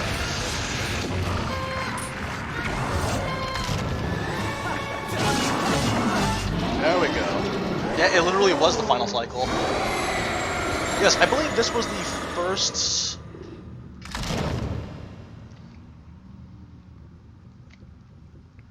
Hey, sorry, Ikoyan? Glad you're able to make use of the Astral Chain videos, man. Yeah, I think this was the first Legend of Zelda game to be fully orchestrated. Because I know Twilight Princess, it sounded orchestrated, but was actually MIDI. Again, following suit with Mario Galaxy 2, those were the first two. Those were the first two Nintendo games that were fully orchestrated. Hey, Markman, how you doing? Glad that you could join us. Oh man, part of me, because I know I have Hyrule Warriors Definitive Edition, and I think I played that a bit. It's just that it had gotten to a point, and this was my problem though. This is actually the reason why I prefer Fire Emblem over Hyrule Warriors. Isn't because of the roster, because clearly the roster of Hyrule Warriors was better overall in terms of variety, but it was the adventure mode for Hyrule Warriors. It was extremely restrictive. And like, because as good as the variety was, here's the thing, the variety was a double-edged sword. The variety in Hyrule Warriors also meant that you would have some people that were just not as fun to play as, or they weren't something that you were comfortable as playing as, and it just ruins the flow. Oh, some of this game is great. I know this is like the cliche thing to say, but Skyward Sword aged so well, visually speaking. I'm sorry, but keep it in your pants for a little bit longer. But yes, I'm very, very excited though, and I hope that come November 20th, we'll be covering it extensively, and hopefully doing streams for that one. I want to do streams for Fire Emblem Warriors, but I wasn't sure if people wanted to. I know some people were very vocal in not wanting to see it streams, which is too bad, because, like, I really enjoyed it. Far be it for me to actually play the games I enjoy playing on stream, eh?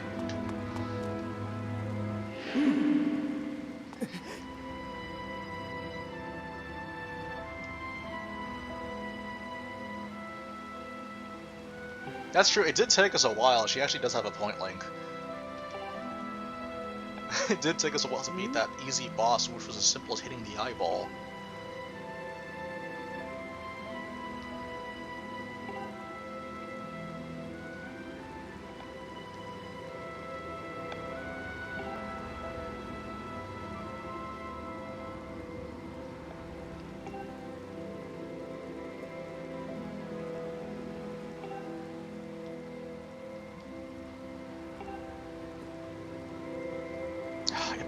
Great.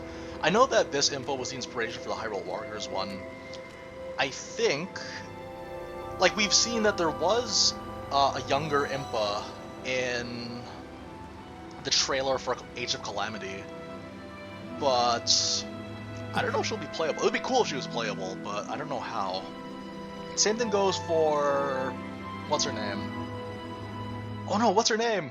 Camera girl, camera lady. Oh no, I forgot her name! What's the name of the Sheikah from Hateno Village?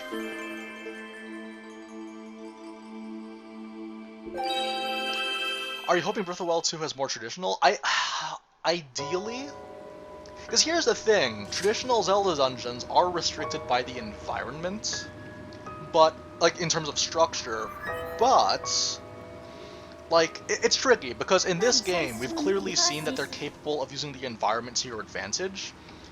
Because if they tried making it for Breath of the Wild, like the original one, it would essentially be like, it would be jarring, because it would just be very restrictive, because the Divine Beasts essentially were that, but they had to make them more freeform in how you went about them, to compensate for the fact that you couldn't just climb everywhere. Pura! That's what her name is. I wanted to say Pyra, but that's wrong. Oh, she's so pretty. But yeah, I was thinking about, like, how, if they could make, like, things resembling traditional dungeons that you could fully explore, similarly to Hyrule Castle. If they can make multiple versions of a Hyrule Castle-esque experience, I think that would be very good. I would very, very, very much like that. If they would, like, that's the thing, like, my hope is that they make dungeons a lot like how they were in... Oh, I'm going to save that as a screenshot for the next thumbnail. She's too cute. Hey, Prince, how you doing? But yes, my hope is that the Breath of the Wild sequel will bring back... in the sense that it resembles them and the structure is similar. Because here's the thing, like, part of why this works out so well is that you can tackle them at any time. Because it's very reminiscent of the first Zelda game, and I think that's very important. I have every faith that they'd be able to pull something like that off, that you could, like, start on the 5th dungeon, and you would have much more, like, it'll be tough, but you'll have much more of an advantage going to the 1st dungeon as a result. Or making it possible that as soon as the game begins, you can immediately, as soon as, like, the initial cutscene's finished, you can go straight to whatever dungeon you want, but that will necessarily make it more difficult one way or another. That's what I'm hoping for. I'm really, really hoping for, like, something in the same vein as Hyrule Castle, but it just expanded upon and multiplied. I think that's the most important thing that I would hope for. Because that was like the best part of Breath of the Wild, in my opinion, was the Hyrule Castle. As much as I love every other part of the game, Hyrule Castle, it felt like it had a nice sense of geography to it. It would be cool because, like, I think one way to look at it, too, is that many years have passed, and we could have seen the dungeons turn to ruins. Stuff like that.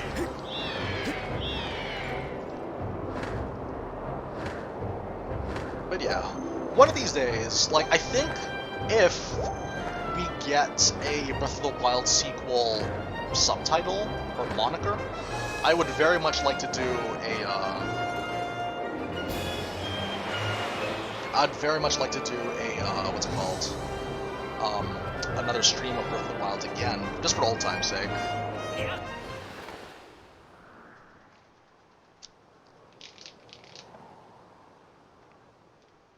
Because it has been a while since we've played. That's the other thing, it has been a very long time since we've played Breath of the Wild here on the channel. And I'd like to get back into that. Just in time for the sequel. But until then, though, yeah, we got Age of Calamity coming in, which I'm super, super stoked for. Like, I don't like guaranteeing gameplay or coverage before a game comes out, but I feel like this is gonna be it. This is gonna be the one I'll definitely dive into.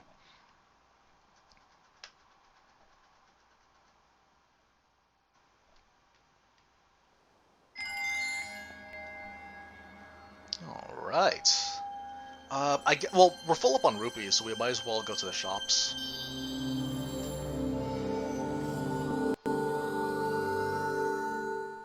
Oh yeah, so also, you guys didn't see it. If you guys were at the beginning of the stream or you guys are watching the archive right now, I actually went and did some stuff in between streams just to make sure that the thing was opened up. It turned out there wasn't actually that much waiting. There isn't as much downtime as I remember, which is good. But yeah, Skyward Sword, I wouldn't call it underrated so much I would call it underappreciated. Like, I think that's kind of the thing too. I feel like terminology has become sort of a mix-up where the definition for underappreciated and underrated have become one and the same, but that's not necessarily the case.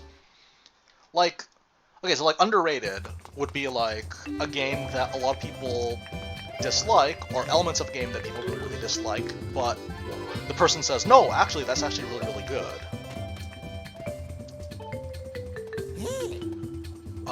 Let me elaborate on that later.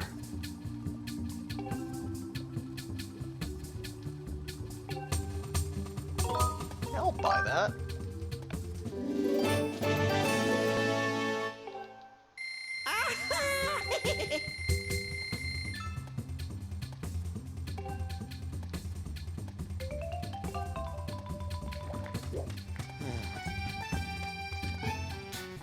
Oh yeah.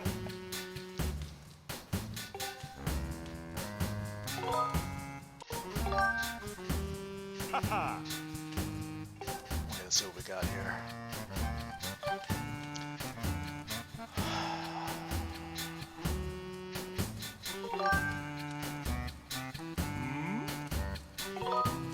Go for it. Okay.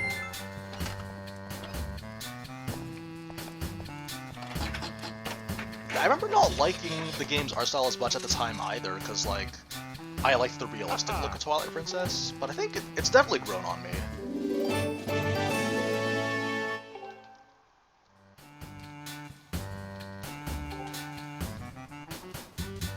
Wait, okay, what else can you do here?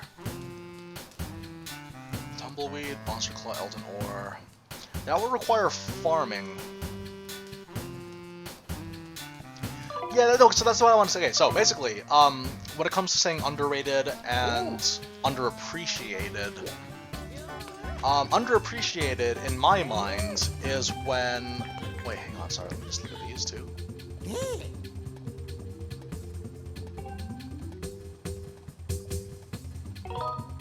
Yeah, let's break the bank here.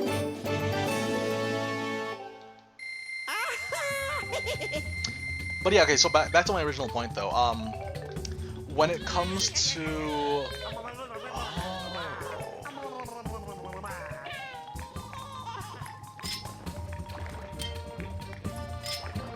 we're going shielдлess for now, because you'll never know. But yeah, so when it comes to saying that something is underrated, it is something that is generally perceived as not particularly great, but then there's gonna be the person who says, no, actually it's really great for these reasons. That's why I say it's underrated, because this game that you think is bad is actually better than people say it is. I would say that an example of an underrated game would be Hyrule Warriors, because a lot of people say, oh, the gameplay is really repetitive, but I was like, no, it's not that repetitive. It's just that you have to focus more on objectives than the actual immediate scenario or the immediate situation. It's not actually about the immediate action. It's about what that action is and ends for, which is why I say it's underrated. But then underappreciated is something that like people don't talk about very much, that people don't recognize very much, but when people do recognize the existence of a thing, people say it's very good. And I think that like the general consensus is that everyone thinks it's really, really good. I think an example would be, yeah, Skyward Sword. Like, what few people do talk about it as their favorite Zelda game, they have very real reasons for that. It's just that it's not the most talked about Zelda game. Because usually whenever people talk about Zelda games, they'll talk about, like, Ocarina of Time, Majora's Mask, Twilight Princess. But I'd say that it's not underrated because I think a lot of people would agree that this is a very, very good game. But the underappreciated part comes in when it's just that not everyone talks about it as much as its peers. I think another example would be Final Fantasy IX. Final Fantasy IX, everyone that has played the game says it's amazing. But then, but the thing is, though, when people talk about Final Fantasy, though, they don't think about Final Fantasy 9. They think of like Final Fantasy 7 and 8. They like think of like Final Fantasy 7, 8. These days, 15, because 15 is the contemporary Final Fantasy game. Stuff like that. Ooh, we're going to the Time Stone place.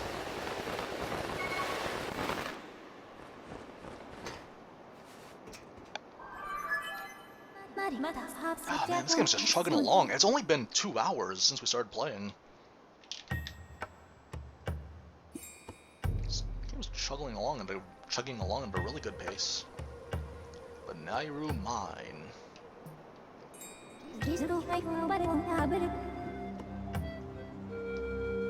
Yeah, it's weird that this is the beginning of the timeline, but we already see that stuff's in ruins.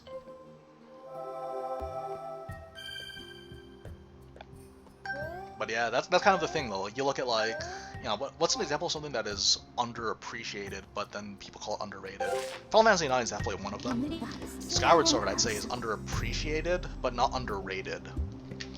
Because the general consensus is that Skyward Sword is a solid game. I'd say that yeah, this game has really good standout dungeons.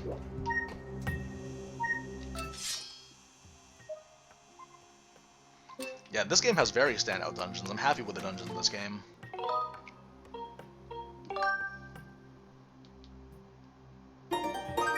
I think what they tried doing, they tried making the dungeons... Sorry, they tried making the overworld of this game feel more dungeon-like.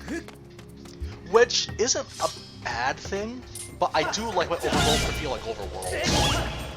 Because it does feel a little bit, like, cramped. In a way, where the entire structure of the overworld is... Wait a minute. No, sorry, I was thinking about Devil May Cry 3 for a second. Okay. But yeah, I think the overall structure of the overworlds of Skyward Sword, like, they tried to make it very objectives-driven, like a dungeon. That's not a bad thing. There's actually nothing wrong with that. But then it does result in, like, moments like this. Uh-oh. You have to wait for them to stop, or you hit them with a beam. Yeah, I don't feel like I'm in the mood to time myself.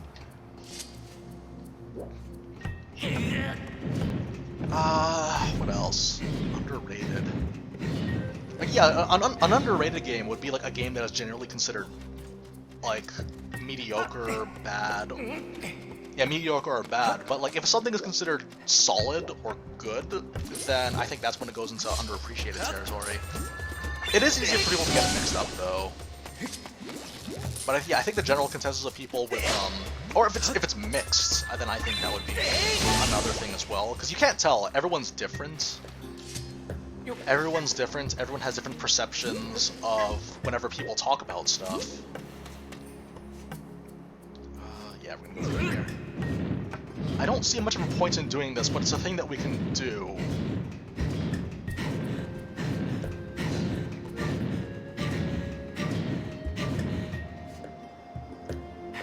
Sometimes I can't get over the fact that Nintendo used Breath of the Wild to advertise for Xenoblade 2. Yeah, I remember. I'll always remember my first exposure to Xenoblade 2 was when, I guess I have to hit it now. Ah, here comes the time travel part. This is cool.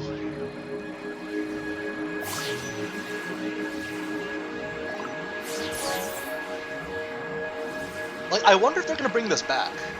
Like, that's kind of the cool thing about going back to older Zelda games, is thinking, I wonder if they're ever gonna bring this back in a sequel. The time crystals. Hey, buddy. Where did you come from? We're here collecting time shift stones and transporting them to Lanayru mining facility. Stay away from the blue stones. They're too dangerous for humans.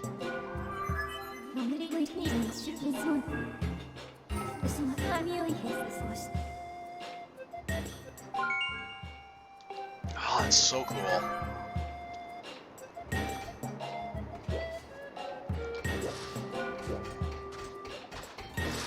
Well, yeah, but like Breath of the Wild was the kind of game. Sorry, not Breath of the Wild. Xenoblade 2. I'll never forget. Whoa! I forgot this happened. This is so cool. Ah, this is awesome. I forgot this happened. I guess I gotta put a crystal inside this so that the signal boost it. But yes, I remember I stayed up until 2 in the morning so that I could see the new Zelda. So that I could see the new Zelda and the Switch and see the release date. I wanted to see all this stuff. And I remember seeing, oh, Xenoblade, that's cool, I guess. But hurry up for Zelda, I want to see Zelda. And I just never realized just how important Xenoblade 2 would be to me. It ended up becoming... I don't know, like, it's weird, because I'd say that it's at odds with Breath of the Wild for being my favorite Switch game. Like, one of those two. It's hard to say, but they're both amazing games. But for completely different reasons.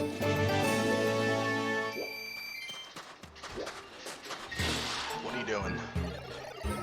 You're looking for work? Then get rid of that funny looking hat and come back with a helmet.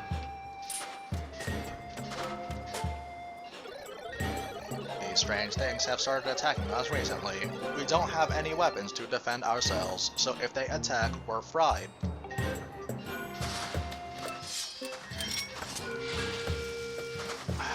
Let's figure this out then. Like, if The Legend of Zelda didn't exist, Xenoblade Chronicles would be my favorite series. Like, if one of the biggest series in existence didn't exist, then Xenoblade would definitely be my favorite. Pokemon X and Y. Here's the thing, I have a soft spot.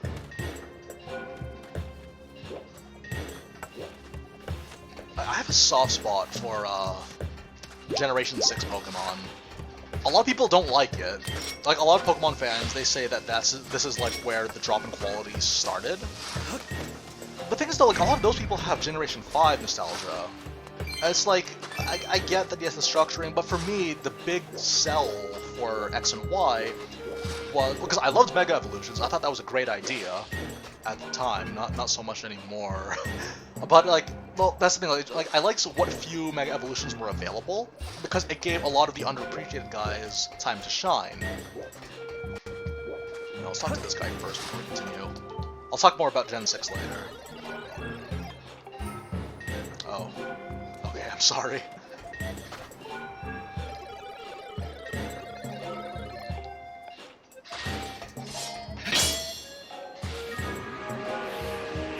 Master Sword has the power to control time.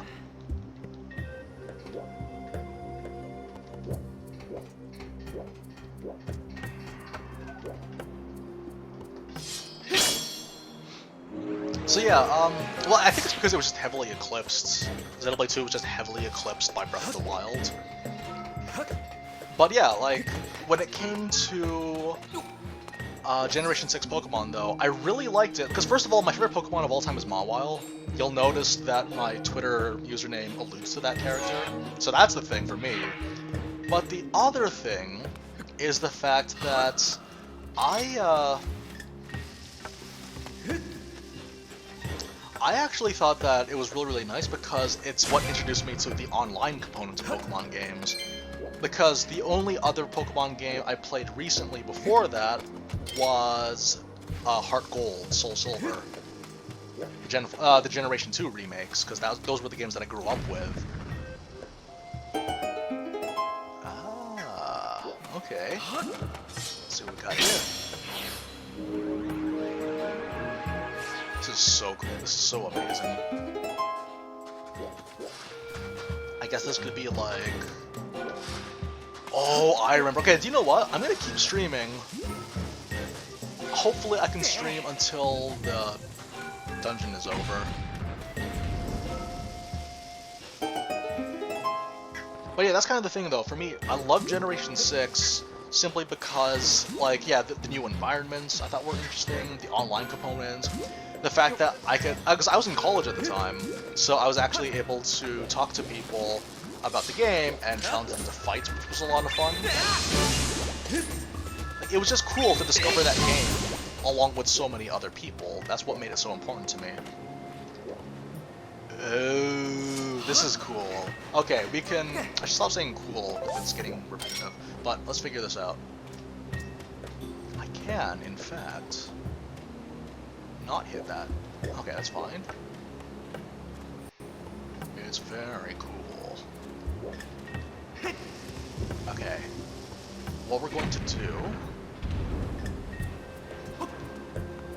is slowly make our way forward.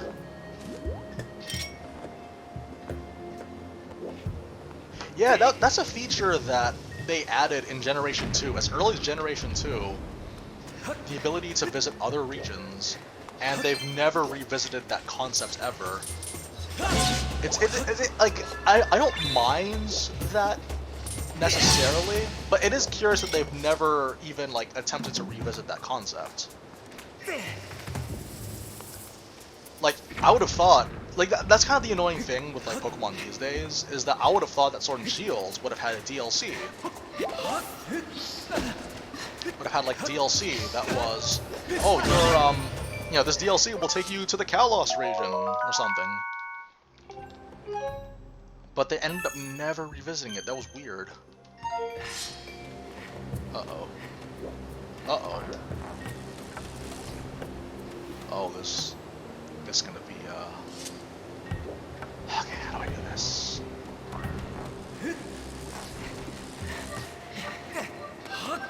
No, grab it! That's very helpful.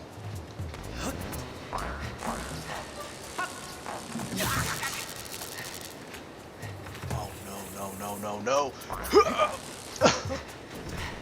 Disaster. Oh, we're good! I think it's possible to roll to gain a little bit more grounds, I think? It's just that my nunchucks are unreliable, so I don't want to rely on rolling. This isn't blinds necessarily. This is playthrough of a game I have not played in 9 years. Yeah, I wouldn't call this blinds, strictly speaking. Please tell me that landed. Yes.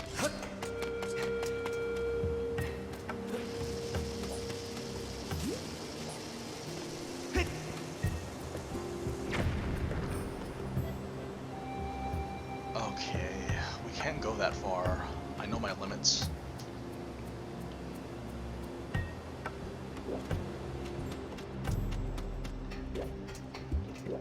Can't go there.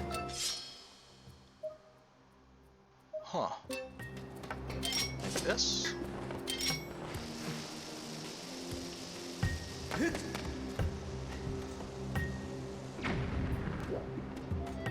Nope.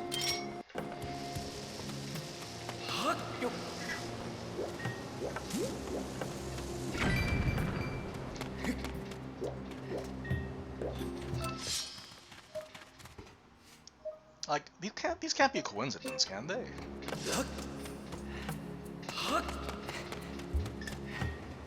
We'll move this because we can.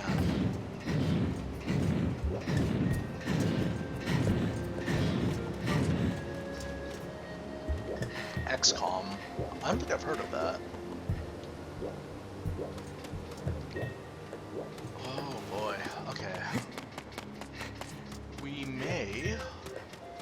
may be able. I don't know. I said I know my limits, but let's face it, I don't know my limits. That's the problem.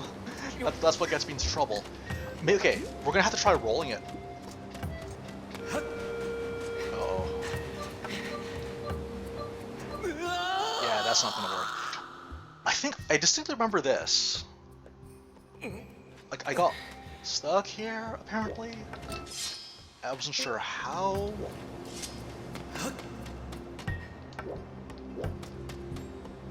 Like, is this... Like, that stalactite looks really suspicious. That's my problem. Okay. Backtrack a little bit.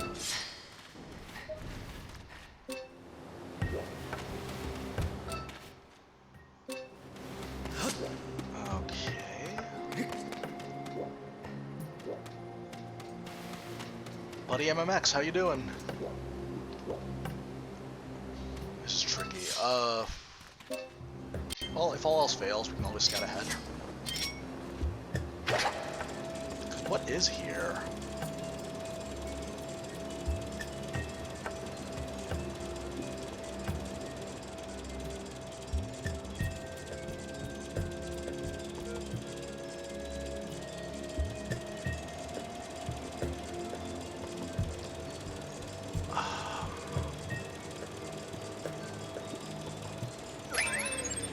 Maybe I'll just go back?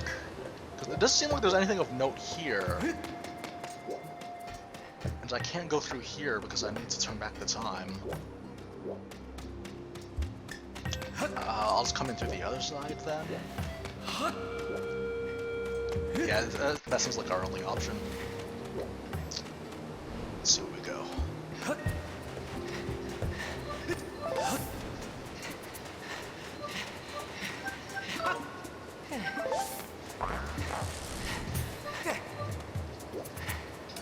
Oh boy.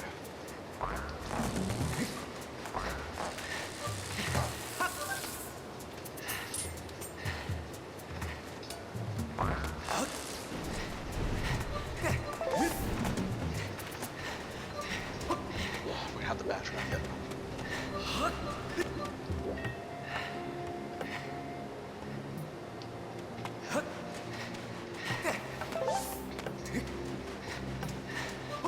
Might as well not leave any stone unturned.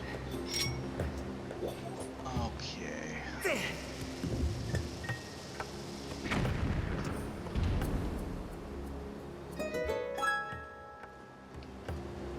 That was helpful, apparently. Oh, okay. Something. I feel like this is still the wrong way.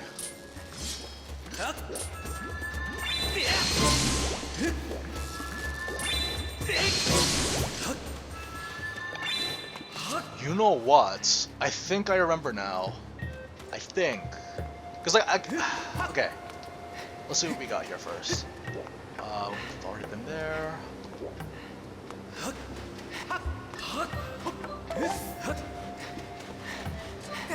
Okay. You know what? I think something about this. Okay.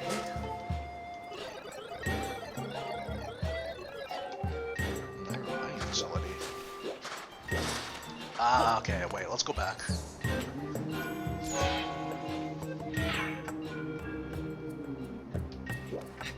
Interesting. You know what? Let's try striking that stone again. Let's see if we can benefit from it.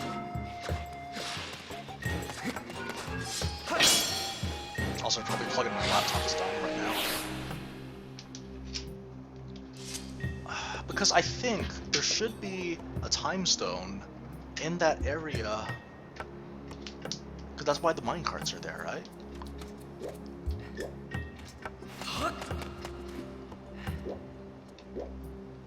Yeah, I could be wrong. Well, anyways, we'll have to go back and double check.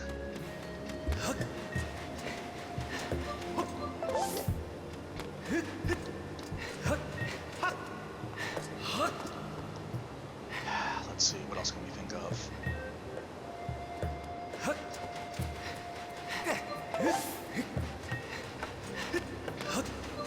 Wait, is there a time rock around here? Like, we haven't seen that yet.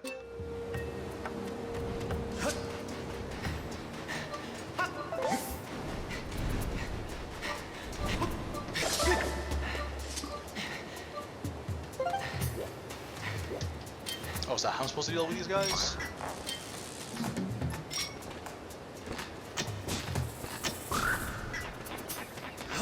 Oh, it's like Metal Gear Solid. You stun them and you run past them. Gotcha.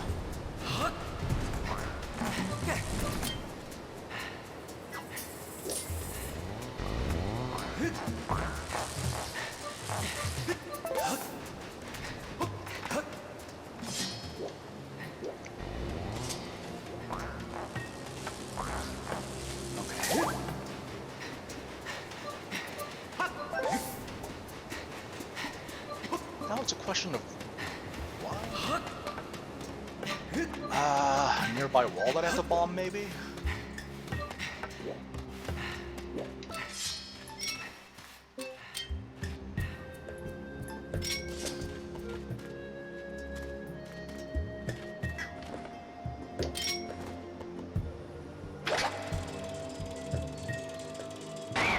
Nope. Where do I go? Where do I go?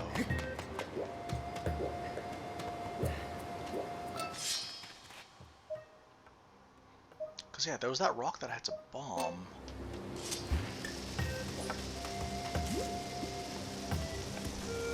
Oh. I tried. It's tricky. I'm actually not 100% sure. Where'd it go?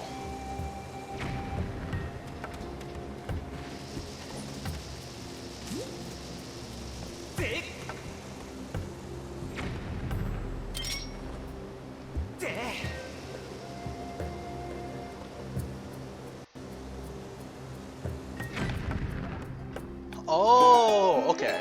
So it really is just bomb from a really long distance. I guess I have to hit it with a slingshot, or does it have to be the sword? I don't think it has to be the sword, does it? Okay. So it's not the Master Sword that has the power to control time. Oh, goody.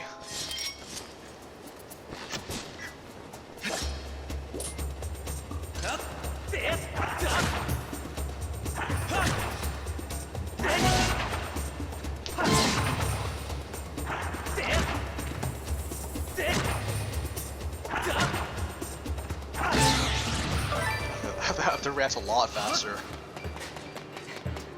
Okay.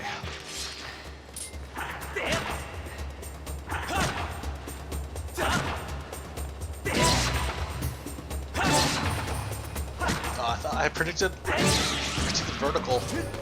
Okay.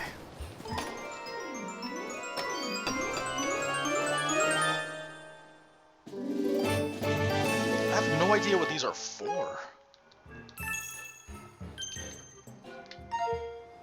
Alright, sweet. Got a way forward.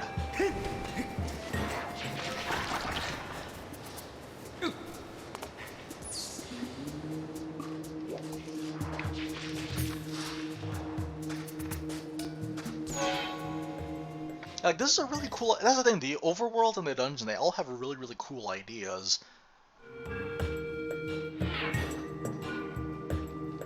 But again, like, if you have a closed mind, like I did, then it doesn't matter how good the ideas are, because they're not the ideas that you wanted, necessarily.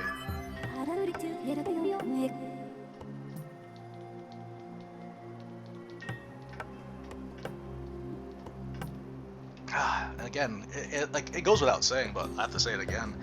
This game looks stunning.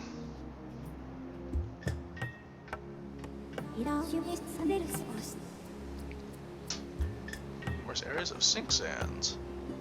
Bodily in danger has increased by 30%. Thank you, Fee. I think that was another thing that I complained about too, is that, like, this particular game, it was... like, I didn't like the, like, what's it called? Feed the calculator, because I thought that was kind of... I just didn't like the idea of it. But I think over time, she's really grown on me, the character of Fee. Oh, that was a terrible...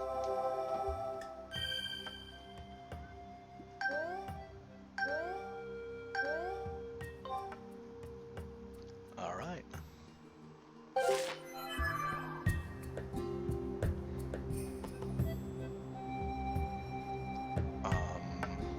Okay. We can keep going!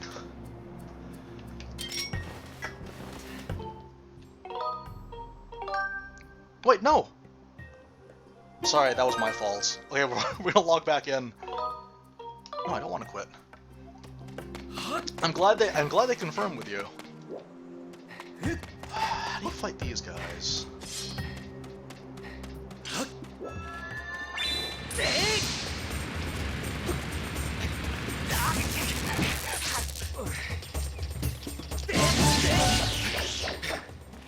Okay.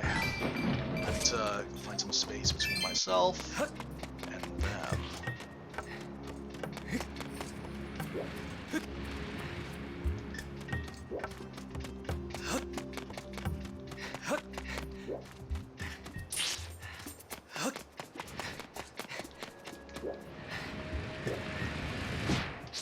Perfect. Oh, tumbleweed! Tumbleweed! I thought I could pick it up, but instead I destroyed it. Huh.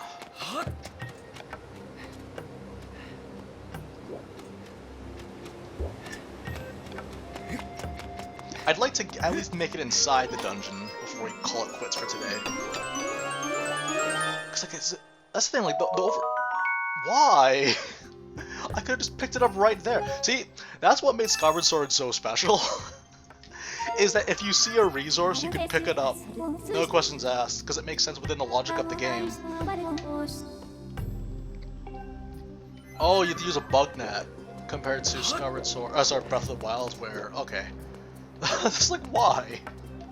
Why would you do such a thing? Yeah, you need the net to get them. Ah. I was like, ooh, tumbleweed, and nope, death, just destruction. How did I do this? I think I have to be at ground level in order to make that work. Okay.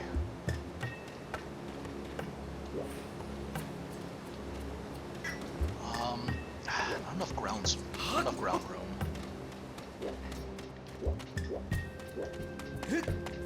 Nope, nothing here.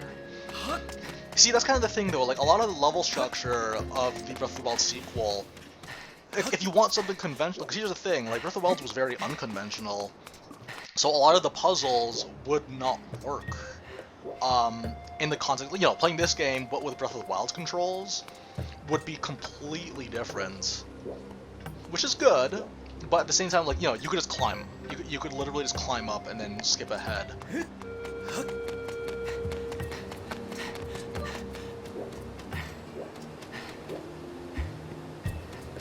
Oh yeah, the gust bellows, the infamous gust bellows.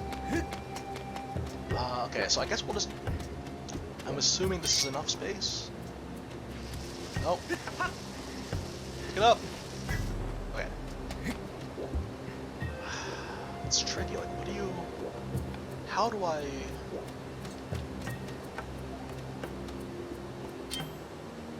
Do I have to do this? Sorry, I'm under the impression that I have to hold the button in order to use it.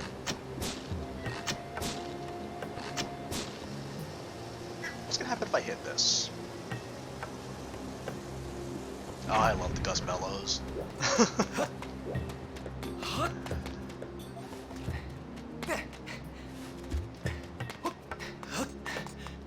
Ye come to town, ye come to save the Princess Zelda. Yeah, not quite.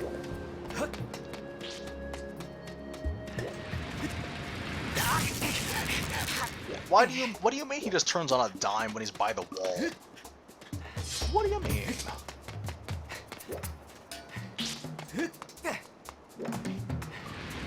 There we go.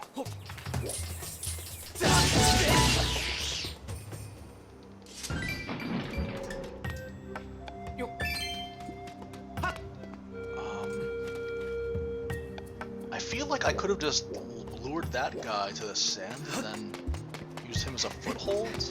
Is that a thing that is that a thing in this game? In any event, we should at least make attempts.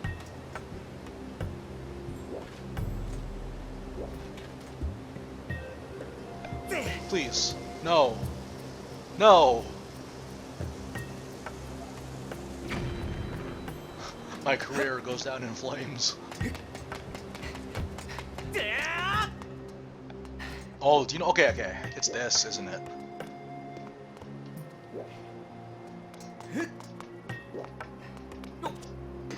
Oh yeah, okay. I think I remember now. Because that is too convenient to be anything but a crystal. Yep. I think I don't want to use another bomb.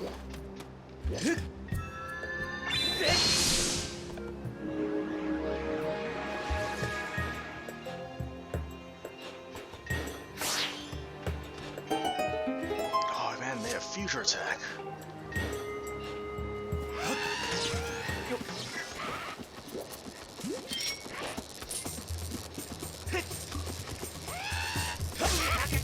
I tried.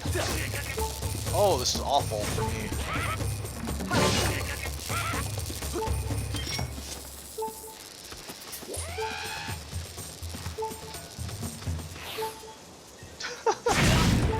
Whoops. Okay, we gotta be very smart about this. We gotta be very smart.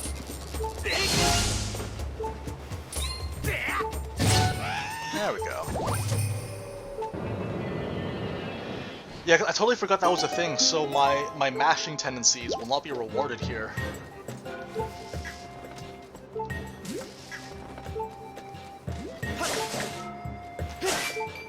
I feel like I should have went for an empty bottle, but yeah, we'll survive. We're just gonna have to deal with the annoying noise. If you hadn't come along, they would have sucked all the electricity out of me. Oh, look at that. You have a Beetle. It appears to be an older model of Lineru fabrication. As thanks for saving me, I will upgrade that for you. Give it here for a second. I will use parts of my own body. Alright, here we go. Hook Beetle. Oh, now I can carry things with it. Okay. Excellent. Thank you. Because I was gonna say to myself, like, isn't it possible to grab bombs? Oh, I just had a dirty idea.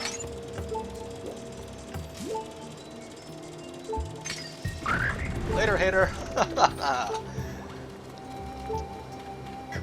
Oh, I should probably don't disappear on me. There we go. Perfect.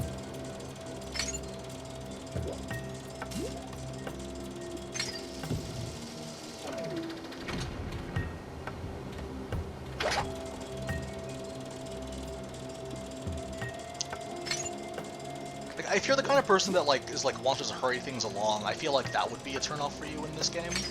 Because this game really does like to take its time, but again, like, they had to introduce a lot of ideas. They want to make sure, absolutely sure, that you understood all of them, so that you don't complain down the road, oh, the game didn't teach me anything. It didn't teach me anything at all.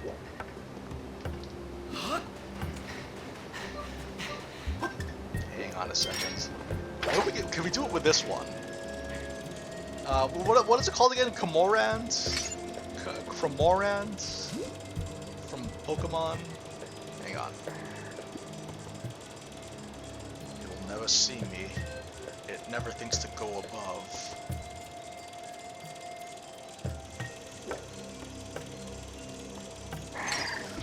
Yes! Oh, that's fun. You can do drone strikes in Zelda. Yo, they should have a drone strike. They should have a drone strike glyph for the Sheikah Slate in the next game.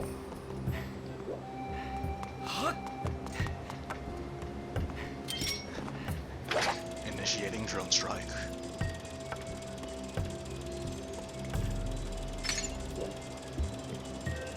Can I hit these guys too?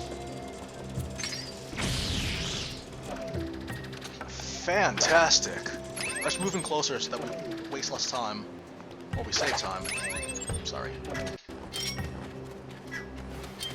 Yeah, I totally forgot how fun Hook Beetle was in this game. Thanks, game. I angled that poorly.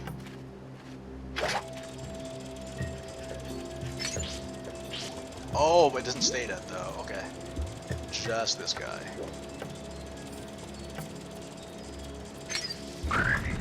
It looks like a Pikmin enemy. That's the main thing that I'm seeing here. Nice.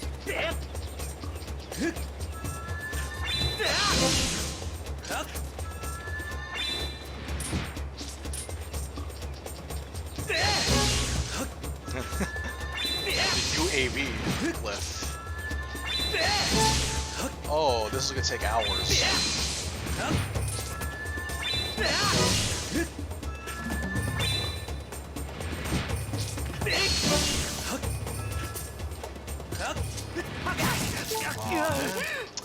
Yeah, I got impatient.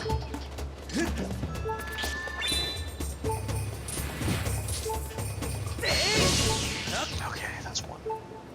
And we can use these guys as a full hold now.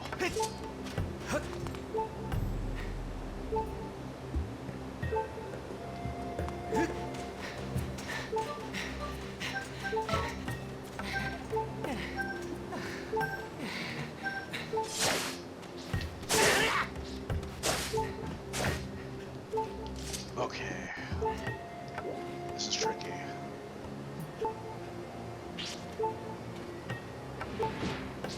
What are you doing, man?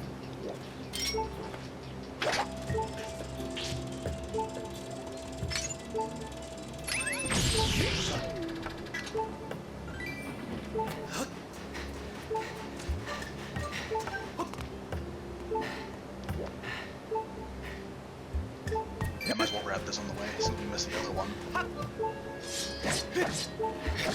Oh! Oh! Oh! Oh! Oh! It's evil! Oh! Oh!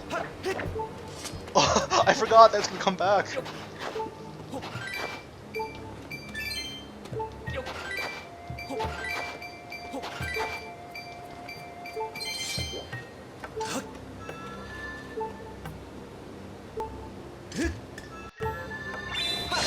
Okay.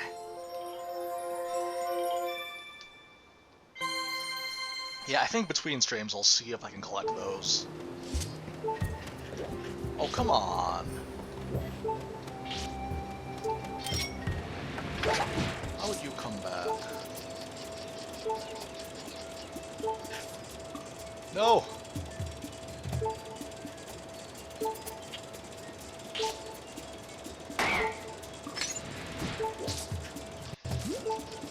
Bombs away.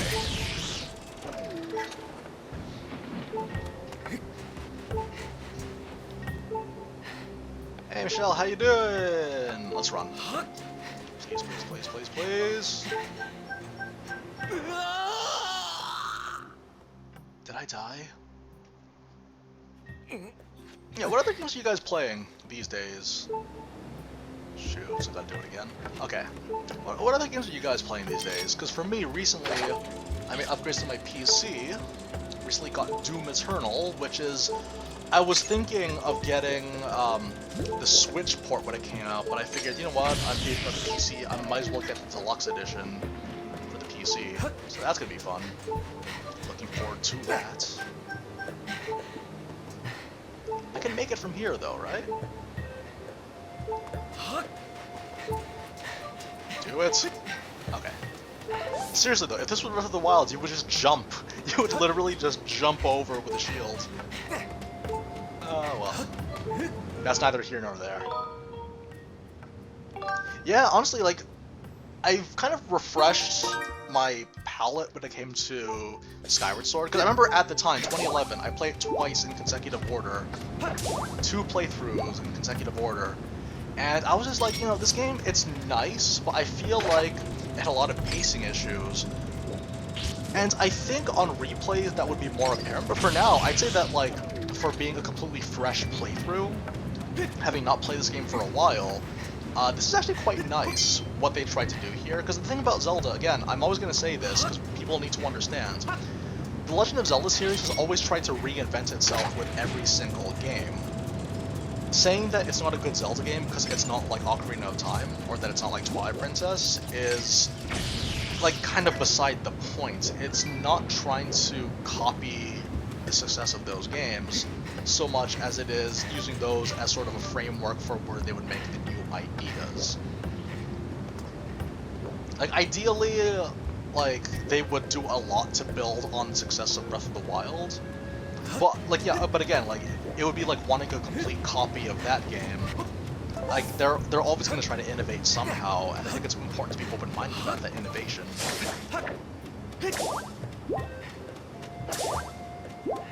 Alright. Yeah, Future Connected. I don't want to spoil anything, but I actually quite enjoyed it. I can see why people were disappointed with the overall like structure of it. That this is literally just another map. But I think, for the most part, it's just more Xenoblade, which is what I'm always down for. I think the problem is that people expected it to be like Torna 2.0, which I kind of get, but I think that's too much of an expectation. I think I'm trying to get it to be like Torna, like, you know, like have it be a completely different story and completely different game with a completely different combat system that. Okay, hang on a second.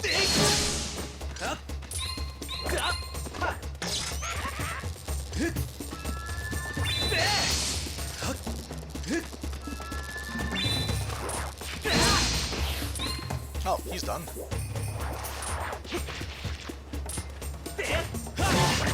You're done. Okay, we're getting better at reacting to those. Because I'm not 100% confident in my ability to angle things. But we're getting there, which is nice. Can I bomb that guy right now? Doesn't seem like it. Okay, let's move.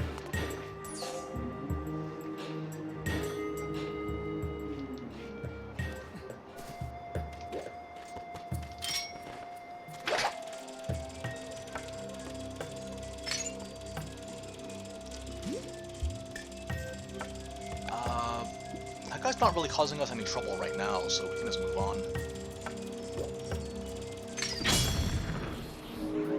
Good morning, Daniel! Do I have to walk across to get to that, or...? That's suspicious.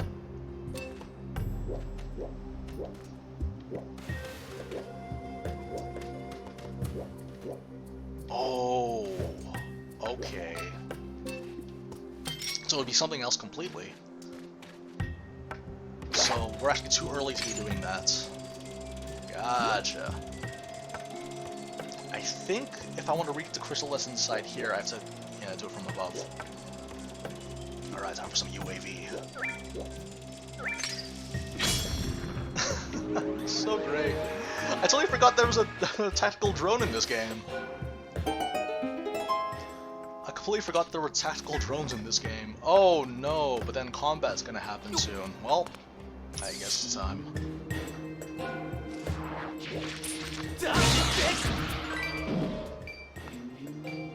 Why is that a thing that happens, Nintendo?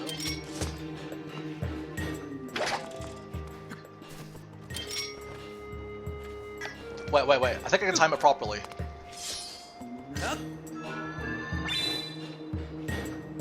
Oh yeah!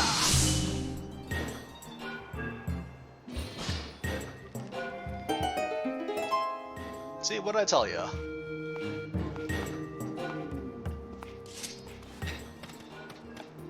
I miss Dark Nuts.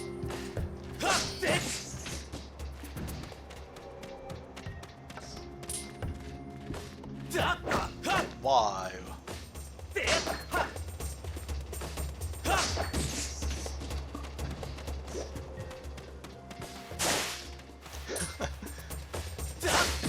We want a picture, not him. Oh, it's your boy. Here we go. Let's see.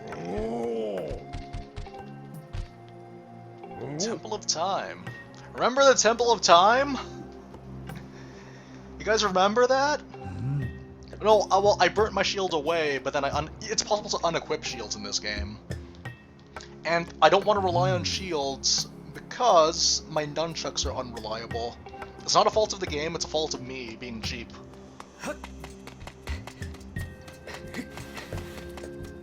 Okay, here we go.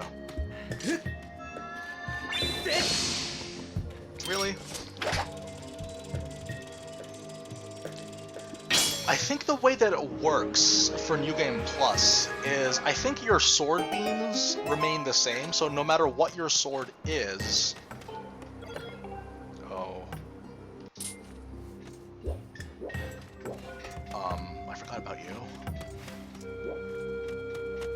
Wait, so... hang on. I guess it's one of these ones, then? You guys remember the Temple of Time? I feel like the Temple of Time gets, like, a lot of representation. Like, the Temple of Time is, like, in every game. Like, every mainline Zelda game has a Temple of Time somewhere. Even, like, Breath of the Wild begins at the Temple of Time, technically.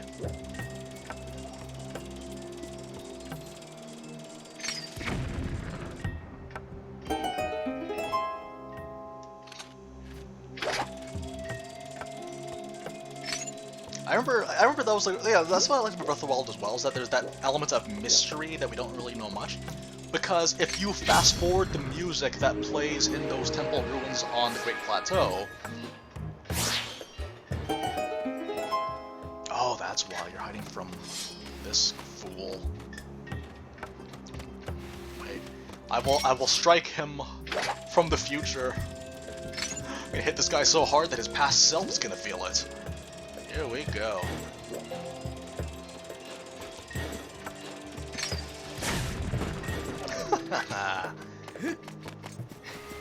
Oh, there's another one though.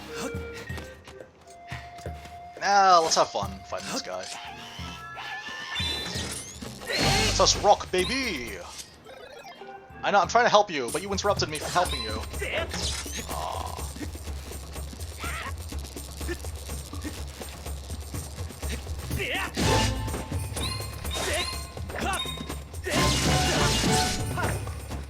I tried. I know, it's just the nunchucks that I have trouble with.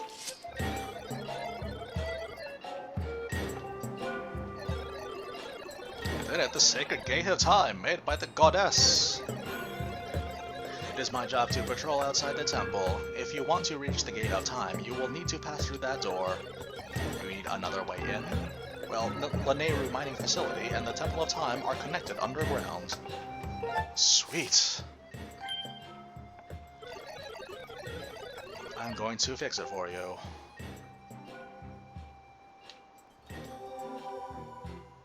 Oh, how helpful of you. So, okay.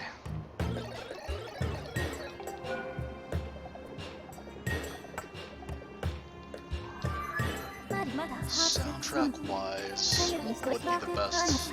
I guess, yeah, because Skyward Sword was the first one to have the orchestration, and they really hit it out of the park with being the first orchestrated Zelda game. Oh no! It's okay. Skyward Sword and...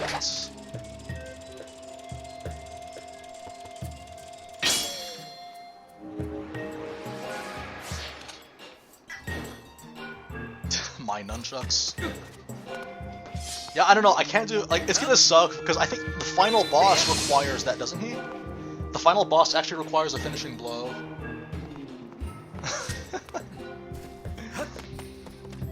I distinctly remember that in order to beat Demise, you need to do a finishing blow. Well, we'll figure it out on the way. I don't know, I think that's gonna be the dramatic finish of this playthrough, is us struggling to beat the final boss.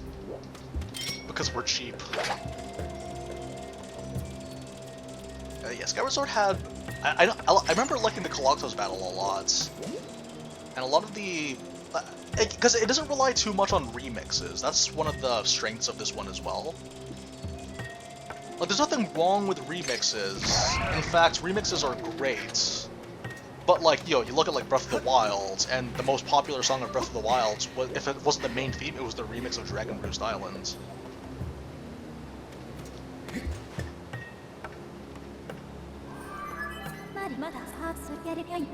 Why would you talk to me in the middle of this? Oh! Oh! Okay.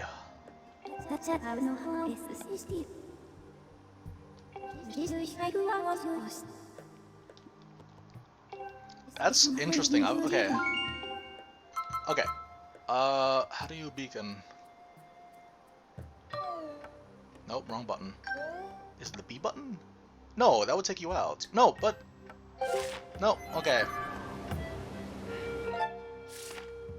It's a $1,000,000 comment. Ah. Okay, I think it's the... Is it the C button? Yes. You lied to me! You said I'd be safe! You said it would be safe, Fee! Okay, let's try it again.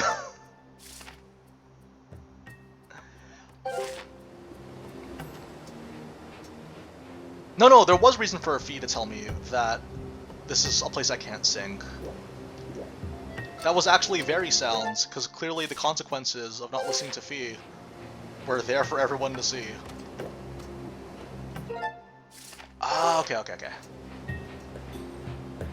I couldn't figure it out on my own. I don't know. I know that there's a lot of points where Fee is just very intrusive, but I think this was like the one case where it wasn't intrusive. I think that was actually very good for her to tell me that, because I didn't realize. Okay, yeah, I'll just climb up here. Morning, RPG Slayer! Oh yeah, this is the key where you need to use the sword, but I don't think you have to do it now, though. I think this is later in the game. Yeah, no doubt there's a time crystal on one of those.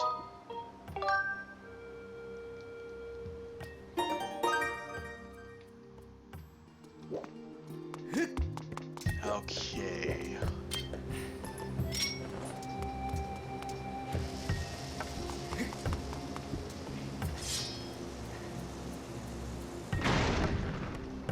Nice.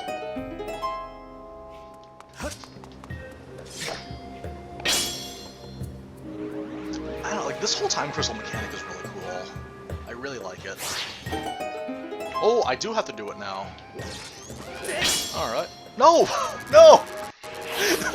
Disaster.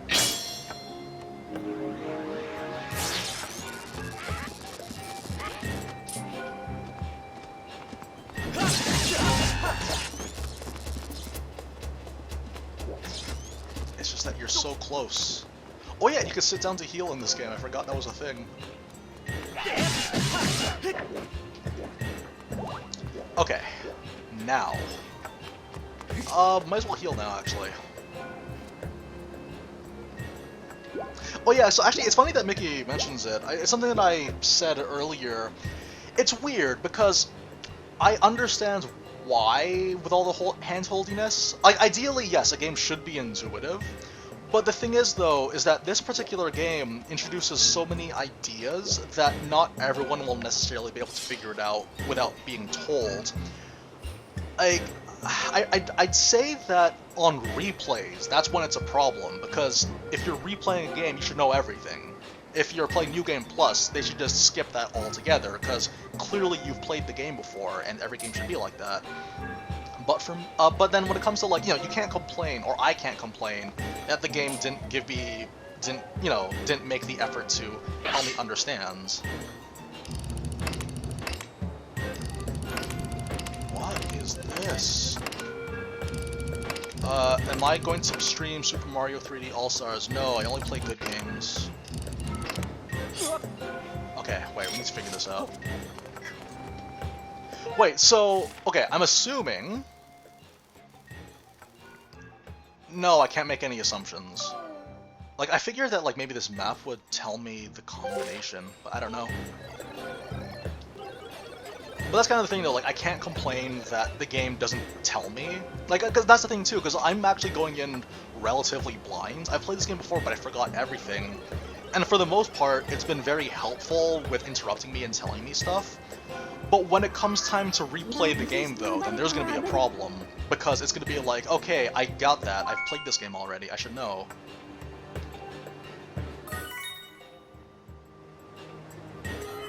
Yeah, okay, it's funny, actually, because I know there's all that drama going on with the pricing of the All-Stars collection.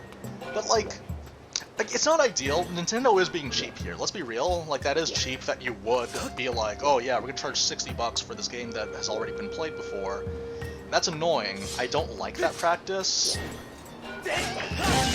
But at the same time, it's just like, I mean, what are you gonna do? Like in that scenario, your choice is just don't buy it.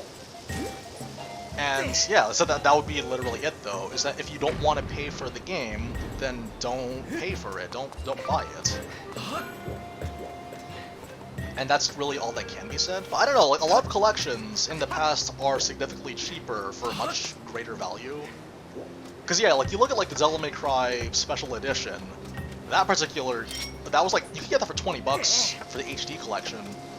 Granted, you're only technically buying 2 games, because, let's face it, Devil May Cry 2 is not a game. But, yeah, you compare that with the Metal Gear Solid collection, which has all that stuff. Okay. I vaguely remember this. I need you to come here. Oh,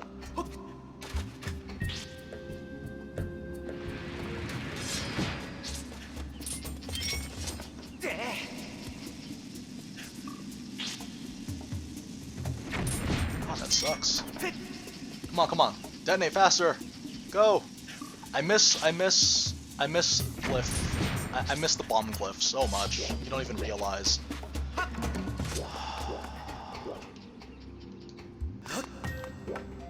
But yeah, I don't know. People complain about the price of that, and I get it, because there are plenty of collections out there which give so much more for less. But now it's like, oh, okay.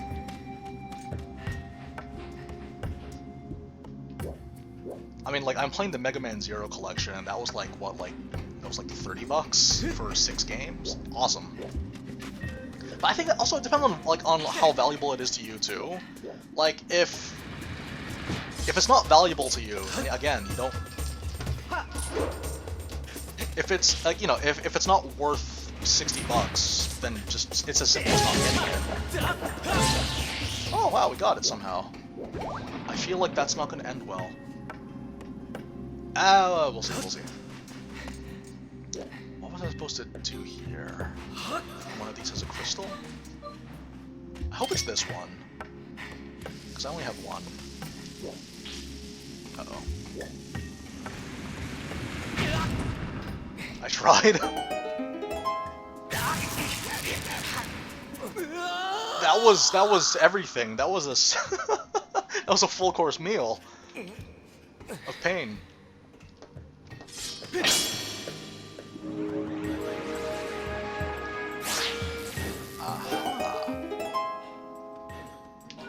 Okay. I see your game. That's cool. But yeah, I mean, like, for me, like, you know, Devil May Cry 3 HD, I mean, Special Edition, a game that I've played many, many times, I was okay with buying it for another $20. It was because, even though it's just one game, it's $20 for a port, but, like, I can be okay with that.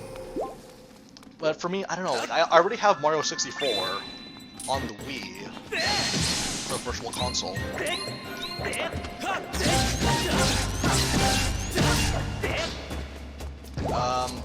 Galaxy, I'm pretty sure I have Galaxy on the Wii as well, or I know someone that has it. I think a relative has it, so I can just borrow that. Oh boy, hang on a second.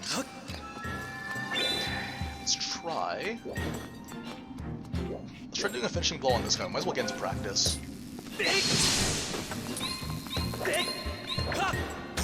Really?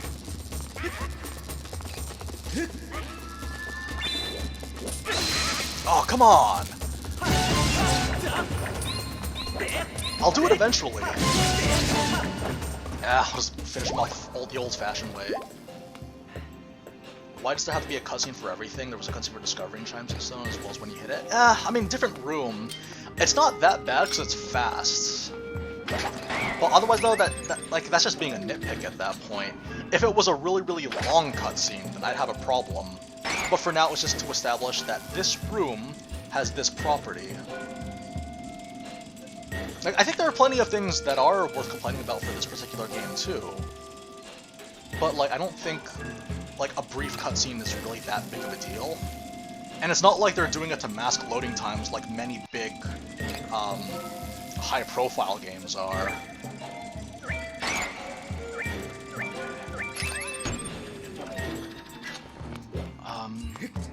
Do I have to put it in here? Is that the logic of this? Oh, it actually has to be directly on.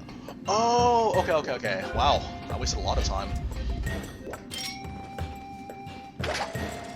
I don't know, like, I feel like complaining that it's a cutscene is a bit nitpicky, even for you.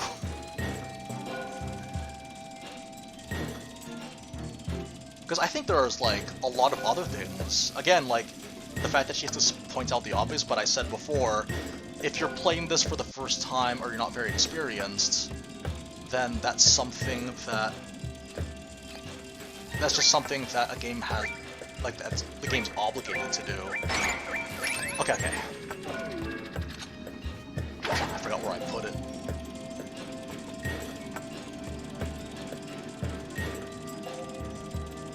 But yeah, I feel like a lot of the problem, though, especially when it comes to like games that are very heavily in follow missions, in theory, they're not bad. They're not bad. I don't like them, but they're not bad. The problem is when... oh, this is a problem. Okay, we need to reposition ourselves. The problem is when you're replaying games. That's when it becomes a problem. Or that's when it becomes bad. Because we've seen all of that already, but this time it's pretending to be a game. It's a cutscene pretending to be a game.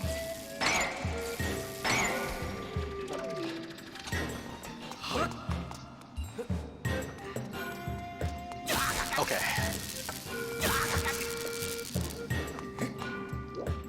Now we got it.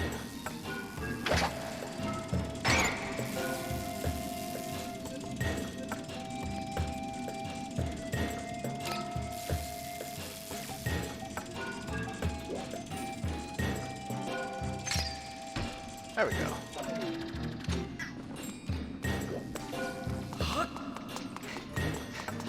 Oh yeah, also like one thing I don't like, if we really want to get into what I don't like about this game, it's definitely the use of stamina. Like the stamina really does feel like we're scripting things. Like you must go along this pathway, because the thing about Zelda, what's always been so special about the series, is that it's a series about freedom and exploration, and I feel like the stamina is a way of controlling that.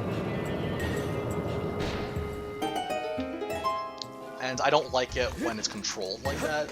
It's something that's much more apparent after playing a game like Breath of the Wild, where you have so much free reign over the stuff that happens. So like a lot of the puzzles wouldn't work in the context of Breath of the Wild because you need to follow all these steps first, whereas with Breath of the Wild you can just skip over all of that if you understood movement.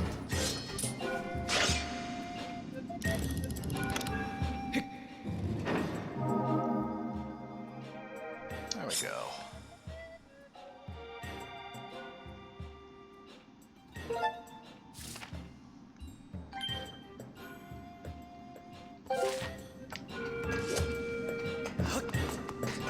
Also, like I said, as someone that has forgotten almost everything about this game, I do like the reminders a lot.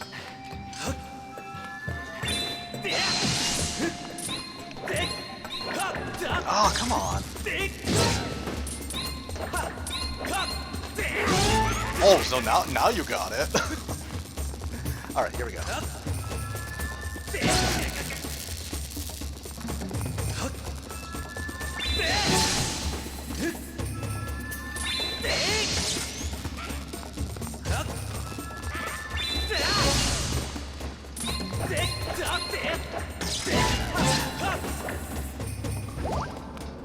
Yeah, I don't know. Eventually I'll have to get to a point where it's... We'll figure out how the nunchucks work, because spin attack is easy, relatively speaking.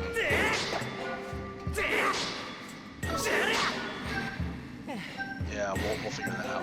Also, yeah, what's with the use of stamina for doing spin attacks? Like, if we really want to get into it, that's a complaint that I have. The fact that stamina affects some of your sword moves. Especially because you can accidentally push them out too, if you're not careful. Okay, what do we got?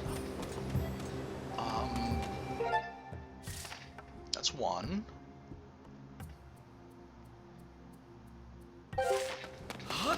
Well, it's powered up now, we might as well do it. I think that's all we needed to do.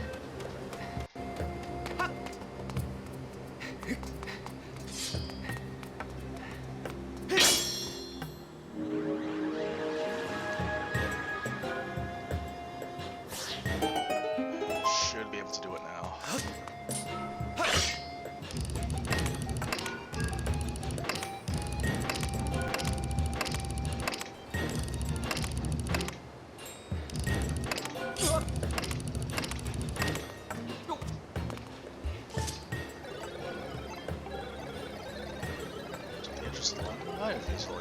Easily activated remote power nodes.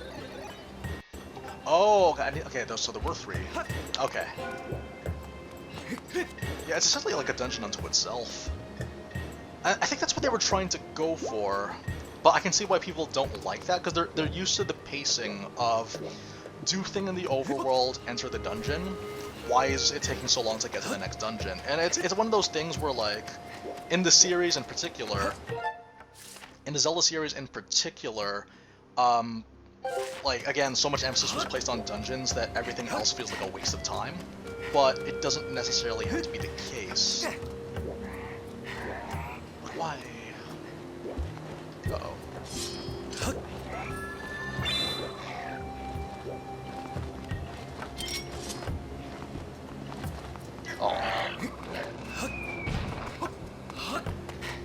Okay, we're gonna have to drone strike that guy.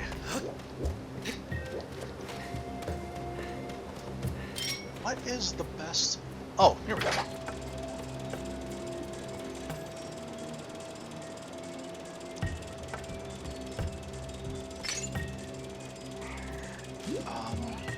Where else could it be?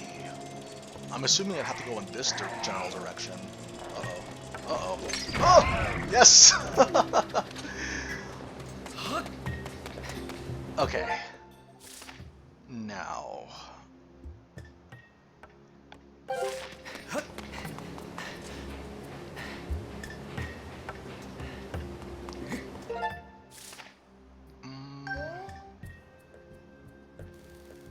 we can go through here.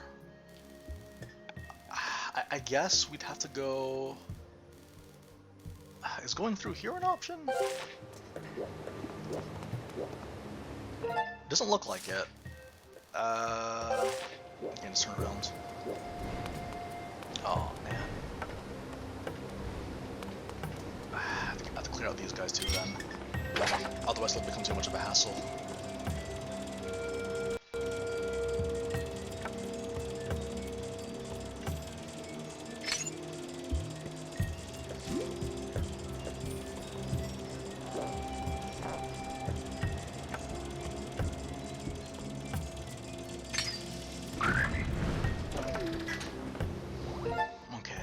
Enough. We need to go through here. Because I don't think there's a mini-map in this game that we could use. That would have been very helpful. Uh-oh. There should be one nearby, right? Yep, there it is.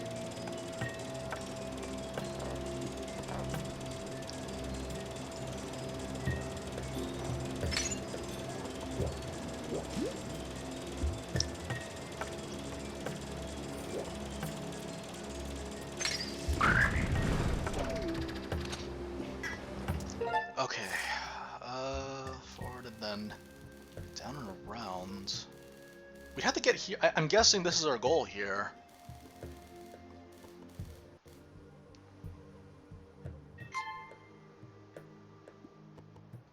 Hey Nana, how you doing? Well, through here. Ah, you know what? Take out this guy just to be safe. I don't want him to bother me.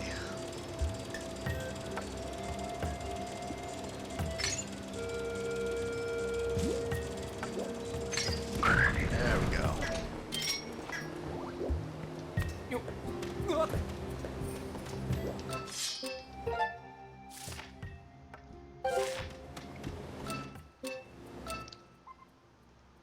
Yeah, it's definitely in that direction.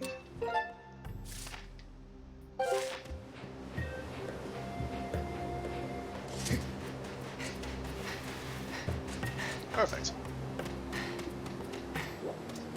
Not bad. It is a nice Saturday morning, playing some Zelda. I'd say that's a good weekend.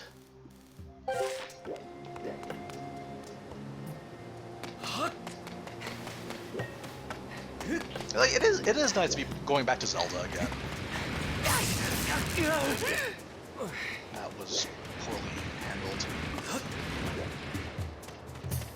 Can I access that?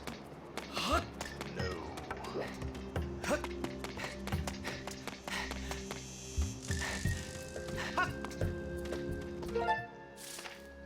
But it's in here, though.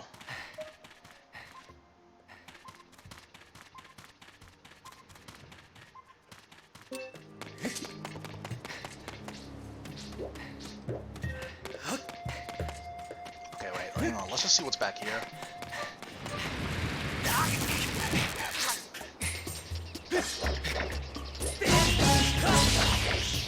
Okay. Infinite Adventure Suite. Wow, man. Like, I've seen a lot about that game. It's interesting. Like, I think purely from an experimental perspective, that would be a lot of fun to do. It's just that, like, demand's really high for that game, though, which is the problem.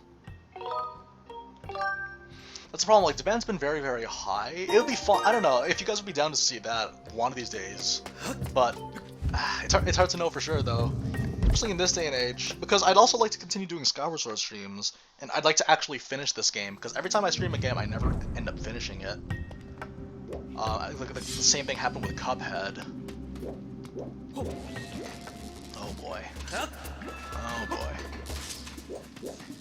Please tell me there's a bomb in here somewhere. Nope. Nope.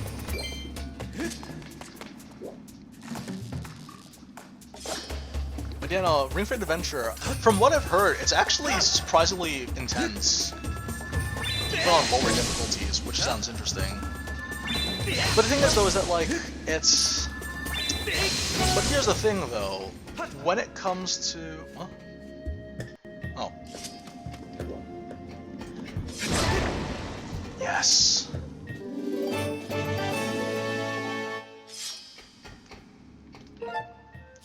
Okay. These are all stands. One of these. I don't know which one it is. But yeah, anyways, from what I've understood, though, is that it's surprisingly strenuous, which is really, really funny. Well, I think part of it has to do with, what's it called, just, like resistance and adapting. Because even if you're someone that works out regularly, if you work out regularly using the exact same techniques over and over again, you're going to get used to it, and you don't get the same effect. Okay.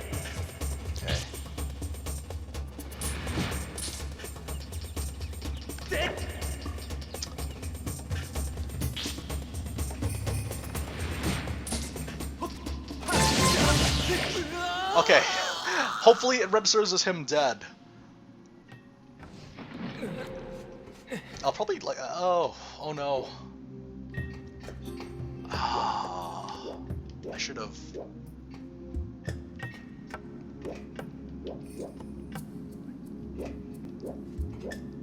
This is tricky. What do I?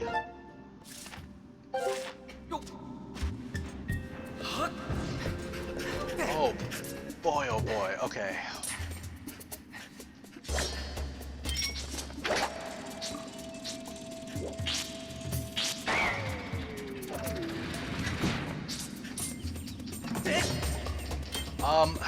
Would using a slingshot be good? Because we're kind of at a loss for long-range weapons here. Nope, definitely not. Oh, this sucks. What do I do? Top left. Okay.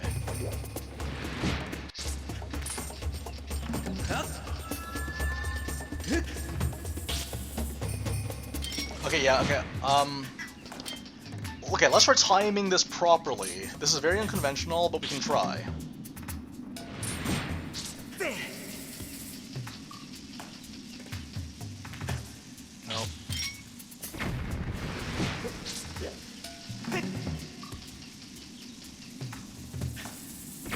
Yes!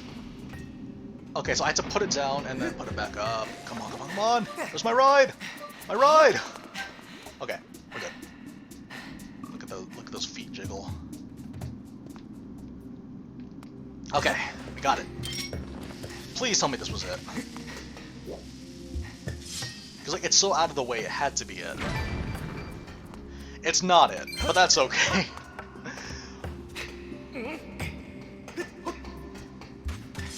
At least we got this.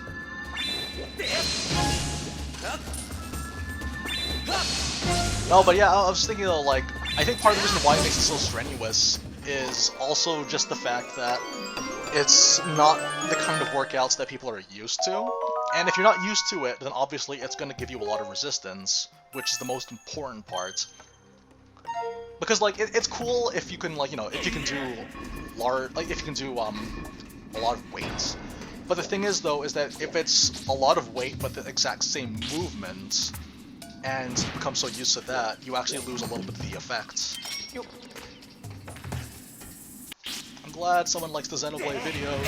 Why? Are you telling me that you could have accessed us the entire time here? This game, it breaks your heart sometimes. It sets you up and breaks your heart sometimes.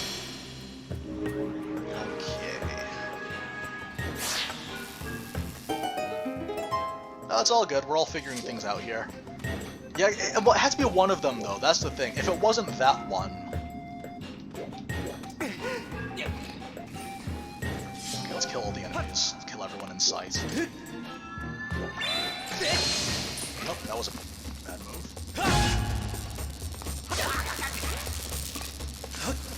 How noble of them.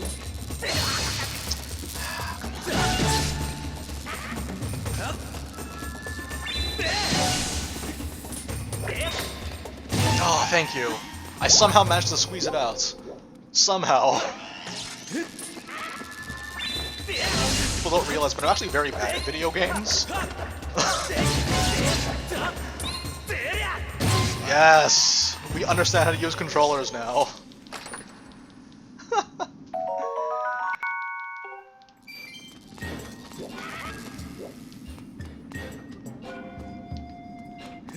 Wolf's Rain, there's a name I haven't heard in a long time. Up! Up! Up! There's danger everywhere.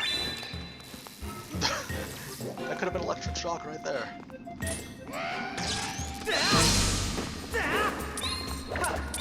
Yeah, you can do it! Oh, gosh! We'll just kill him the old-fashioned way. Oh. No, as in like squeeze out that input, so at the last second. Oh no, no, no, no! Really? Why nunchucks? Why? I think my angling could be a little bit better. Like, it has to be like really like preemptive almost. Hang on. This is the way that I'm gonna practice for the final boss fight, I think. Yes, okay, kind of. Like, you really have to slow it down. It's actually not that different from how when a lot of people complain about the motion controls for this game. It's like, if you try to be really fast about it, it won't register properly. Because there's like a plethora of different inputs that you could potentially use. There's like a plethora of different inputs that you can use. Whereas for here, it's like with the nunchucks, because it's not as perceptive as the Wii Motion Plus. Stuff like this happens. Okay. Oh, I forgot about the imprisoned. I only remember that the imprisoned I didn't like because he was super scripted. Like, insanely scripted, as in, like, you'd think you can squeeze in more damage, but then no, the game's done, you continue. And they actually replicated that for Hyrule Warriors, actually. Why? They actually replicated that for Hyrule Warriors, as I recall. Where the imprisoned, you would, like, have all the combos down.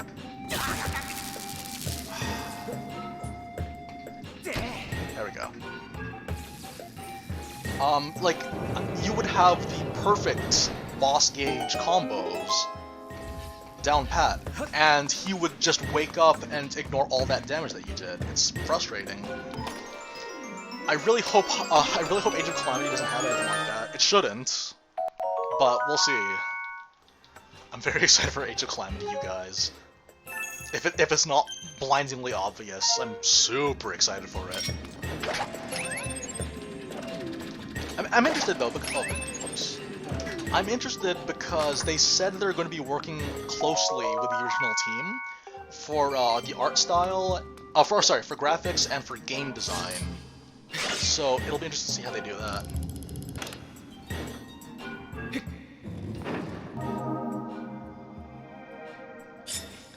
It'll be interesting to see how it turns out. Perfect. Okay. Just need to find the last one. Yeah, like, because they're gonna have boss battles, and it'll be interesting to see what they do with those boss battles. I imagine the Lionels are gonna be like the captains. But that's the thing, I'm interested because how are they gonna handle that? Like, I feel like the way they're gonna handle that will be different from with Fire Emblem, where it's just wait for them to do an attack that's punchable, and then attack to destroy the gauge. I feel like they might add some of that Breath of the Wild flavor to it, but who knows, it's still very early to tell. This way. Okay. I feel like the one that I just went through was the last one. Well, we opened a shortcut, might as well use it.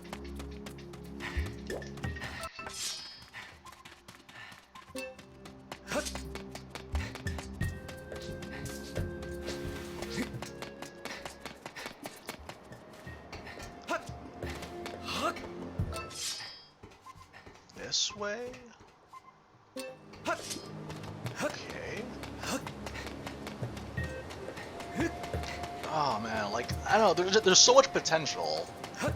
Because I remember, though, something that a lot of people wanted was to see Hyrule 100 years prior, and we're going to see that. I just didn't realize...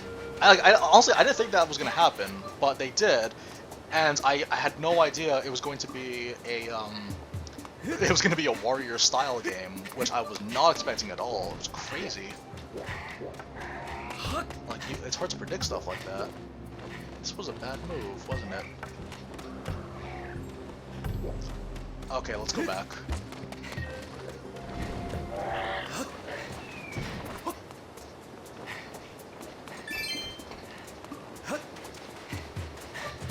Yeah, the Silent Realms I remember being really intimidating. Speaking of intimidating, I recently beat Resident Evil 2 Remake. Really good. As someone that was a huge fan of the original, I really enjoyed that one. It's basically everything that a remake should strive to be. That's kind of the main takeaway for me. Like, everything that Resident Evil 2 Remake did is essentially, it captures the spirit of the original, but it has a fun new twist that it doesn't feel like it doesn't feel like you're playing the same game. It still keeps that fresh, but still retaining that feel, which is something that I wish Final Fantasy VII did. But you know, we'll try to keep an open mind. Why? I forgot how fast-paced the sword playing seems to be. Feels nice. Okay. This way. Honestly, it takes so long to kill these guys that I'm just gonna avoid them. How long will the stream be? Honestly, as soon as I enter the dungeon, I'm gonna quit the stream.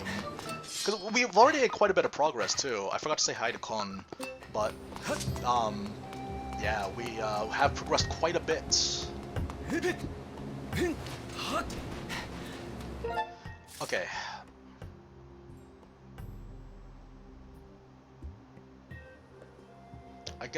No, I'm not supposed to go here yet, though. Where? I guess I'm supposed to go here? It seems like I'm supposed to go here.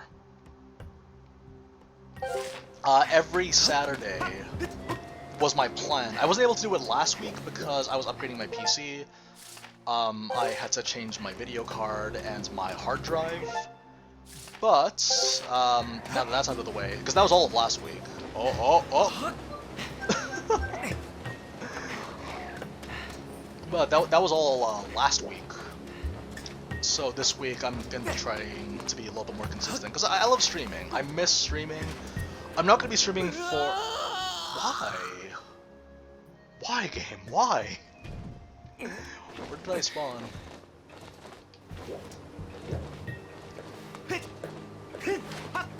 Well, it can't have...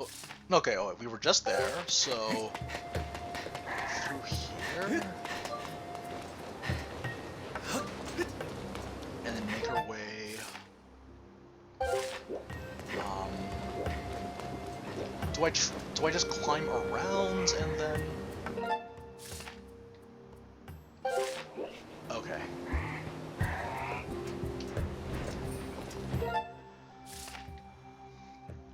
Zoom in. Shoot, what do I do?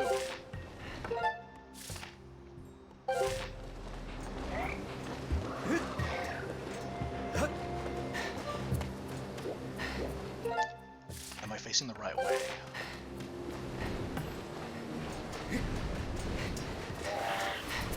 Okay, so I think I'm supposed to go through here. But yeah, I'm gonna try to stream every Saturday at this time, from 9 to 12 EST. This seems to be the correct path. Yeah. Okay. See, fun mysteries for everyone. It's always fun to rediscover a Zelda game, kind of going back to the old ones, and kind of noting how they're all distinct from each other. I think that's part of what makes the series so...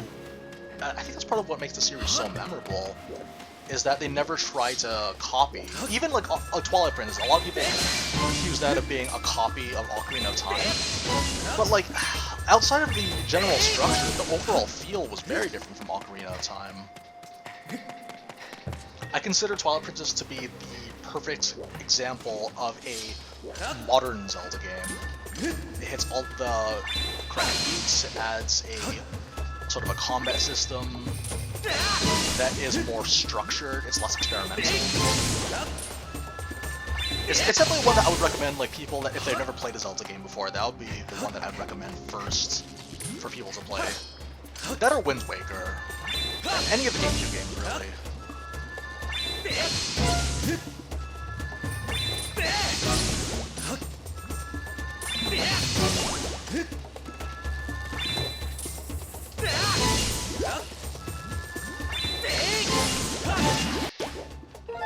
Okay.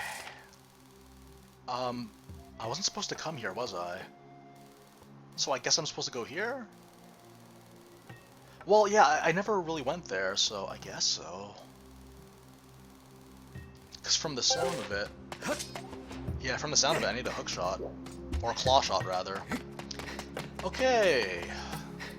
Going the other way.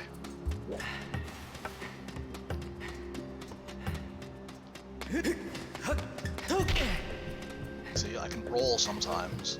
It's weird. I think the positioning that I have to be in front of the TV also has to change up a little bit as well. Okay.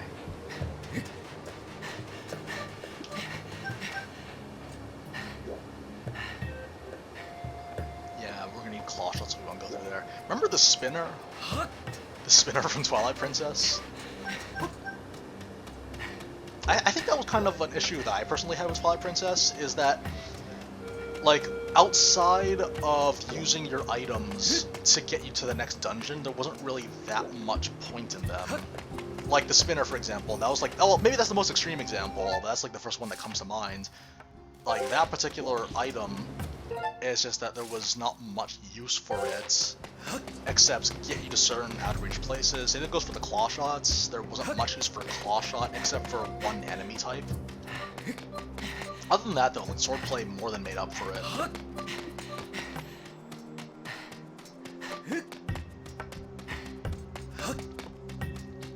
Let's see here.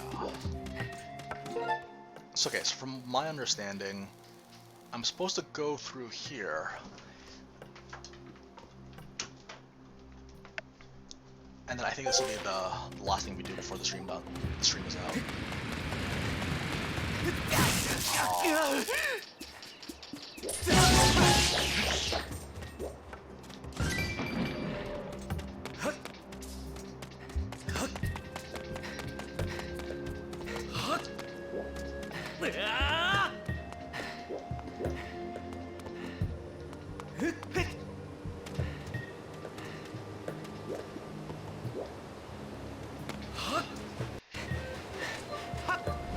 Yeah, I think like with Zelda, the Zelda series in general, it has a little bit of like horror elements to it. They're not horror games, really, but like there is that sense of like, because yeah, you deal with like the undead, or you go to these really creepy areas. Because even in the first game, you have to go through a graveyard. It's not as obvious in that game since everything is 8 bits, but you know, like they never really shied away from like ghost towns or desolate landscapes. Like they're not particularly dark games, but they kind of do go adjacent to those elements, which I thought were really interesting.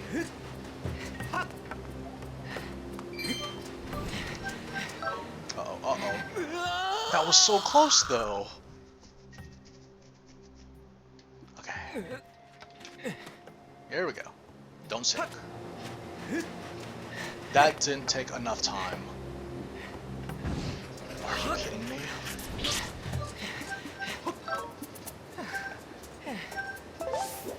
Oh boy.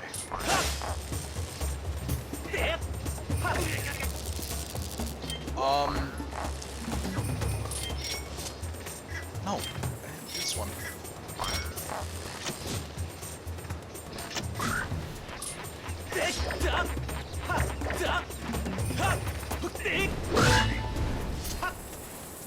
Okay, there we go.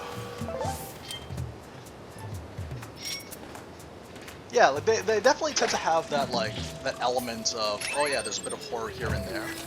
They're not horror games in and of themselves, but they do retain that sense of dread almost in a couple of places. I remember, because for me, the very first 3D Zelda game I ever played was Wind Waker. I remember the Earth Temple scared me a lot. And for a lot of people, their first one was Ocarina of Time. I imagine the graveyard, Kakariko Graveyard, didn't do anyone any favors.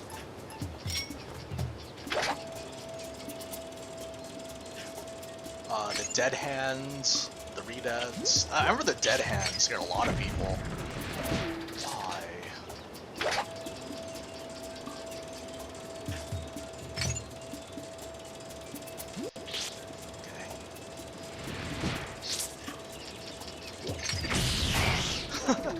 Thankfully there's AoE.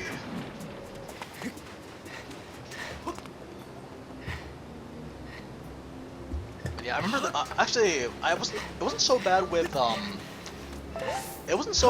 of Time for me. For whatever reason, the Earth Temple really just like, oh man, it really bugs me. Wait, why is this?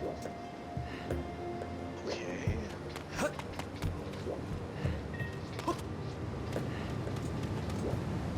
Okay, wait a second. So we'd have to go. Apparently, this leads somewhere. Might be at a loss here.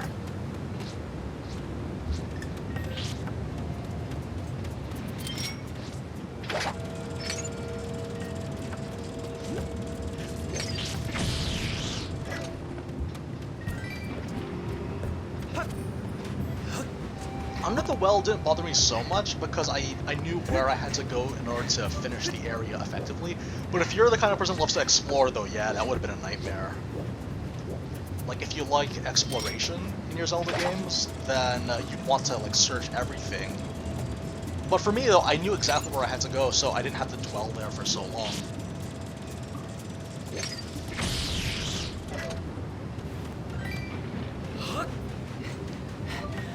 Come on, come on, come on! Okay. We started the ruination.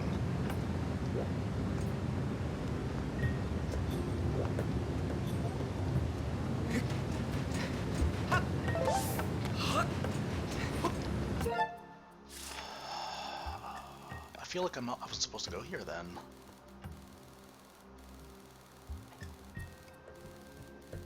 Yeah, I feel like I went completely the wrong way, you guys. Shoot. Okay, we'll just take the long way around. It's better than going all the way back.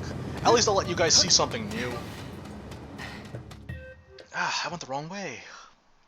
That's the thing, because like I know that in this particular area, there are places that you have to search in order to get the keys to go forward, but the third one, I don't know where the third one is.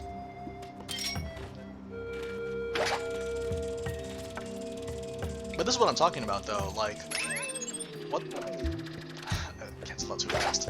That's what I'm talking about, though, like, all the different hints that they give you, as someone that, for all intents and purposes, this is like a first-time playthrough for me.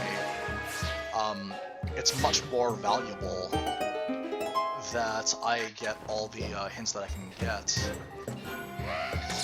Wait, but I'm not able to walk across them, am I? I don't think I am.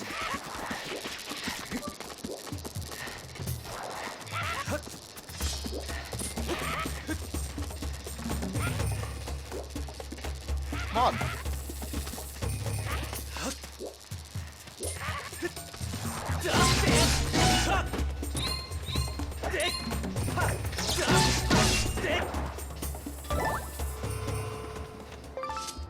Ancient Cistern, I'd say Ancient Cistern is the best dungeon in this game, based on my memory of it. Ancient Cistern had a great boss, it had a wonderful design. Yeah, I don't think it's possible to walk on this. Yeah, they just push you off.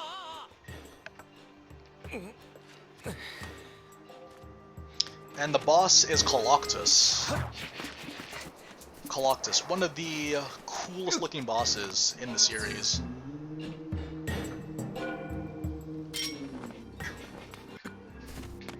The giant robot, like the brass, like is it the brass idol robot?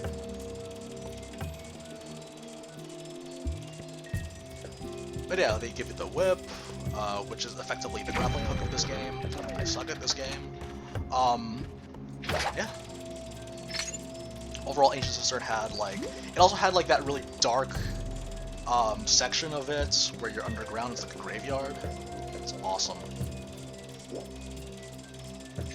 This is what I'm really looking forward to getting to.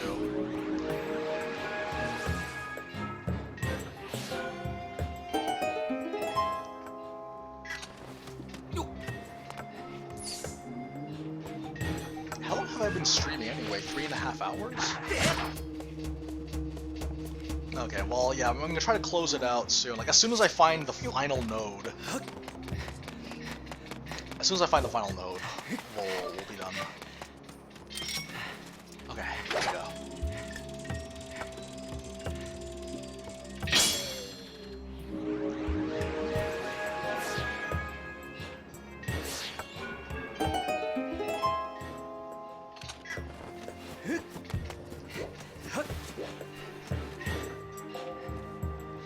Because it won't send it back, will it?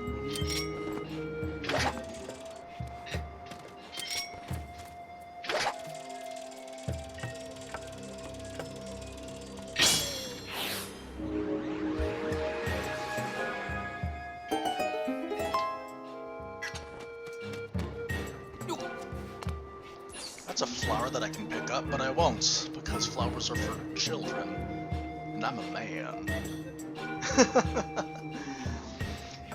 Let's see, I'm trying to think of like other nice tracks from the series, but for me, like, I distinctly remember liking a lot of Wind Waker's tracks, and a lot of Wind Waker's dungeons as well.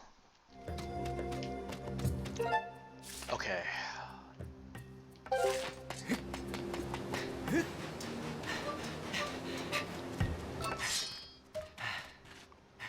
See, what I don't understand is why the dowsing is telling me to go to this machine where I need one more key.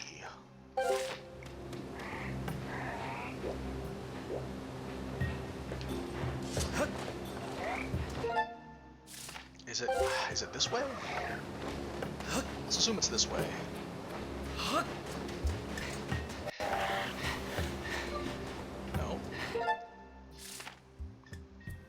Oh yeah, they would chase you up the rope, which was an interesting thing too. Where is it? Is this like a trial and error thing where we just...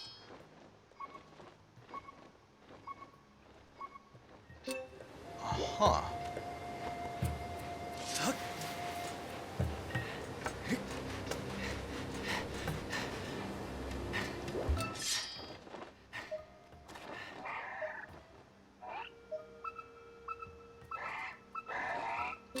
Apparently it's this area. Okay. Okay, we're getting closer. Okay, we actually walked all that way for nothing, but that's fine. I'd rather have all the exploration experience of a Zelda game. This is how I am in real life, you guys. Just talking a lot about Zelda while playing Zelda.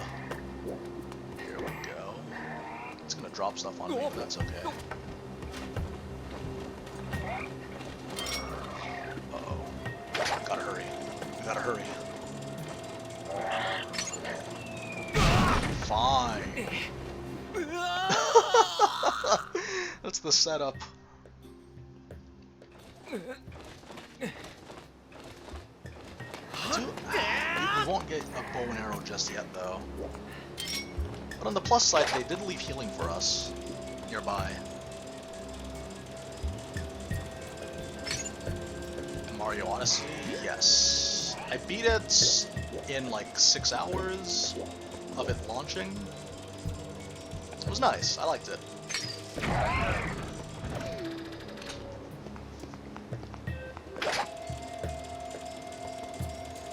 Okay, it's definitely in there.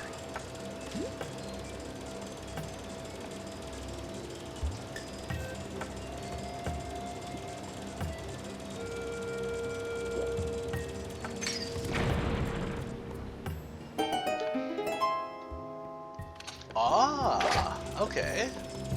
So this should reveal something for me then.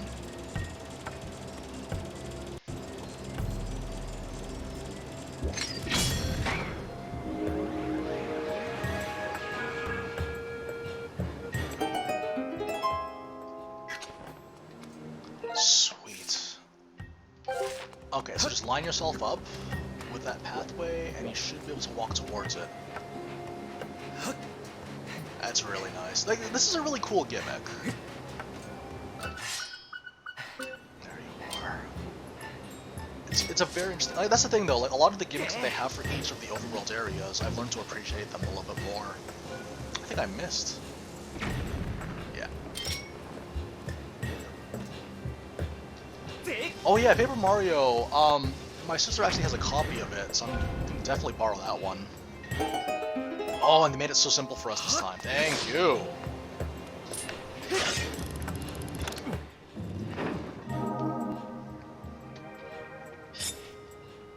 I heard it's really good. Like, even though it wasn't Thousand Year Door 2.0, it's still really, really good. And yeah, I'm looking forward to playing it when my sister's done with it. Depending on what game she finishes first. If she finishes Fire Emblem Three Houses first, then I'm playing Three Houses. If she's finishing Paper Mario, then I'm playing Paper Mario. Because the announcement of Hyrule Warriors has inspired her to finish playing Breath of the Wild. Even though I think she's beaten almost all of them, actually. I think she's beaten all the Divine Beasts, so yeah, it's about time.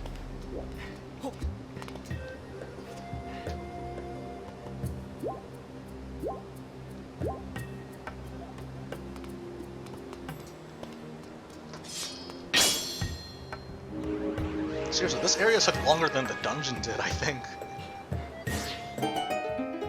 Sweet. Okay. Oh.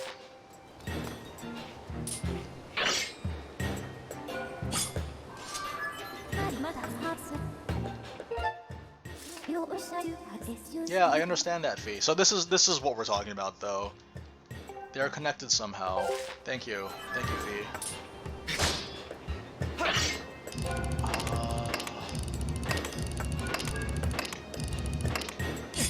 But here's the thing, though.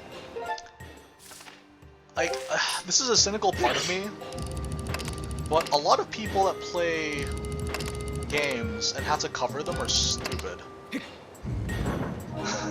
People that cover games are stupid sometimes, and they complain that the game doesn't do enough to explain.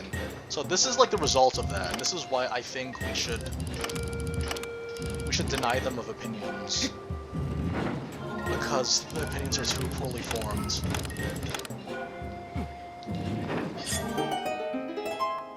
I know, it's kind of the problem though, is like when it comes to critics, and then they say that these games didn't do their job, but I mean there's only so much that a developer can do before it really just does devolve into hand-holding. And I think Skyward Sword was kind of a reflection of that to some degree. Oh, I totally forgot what this looked like.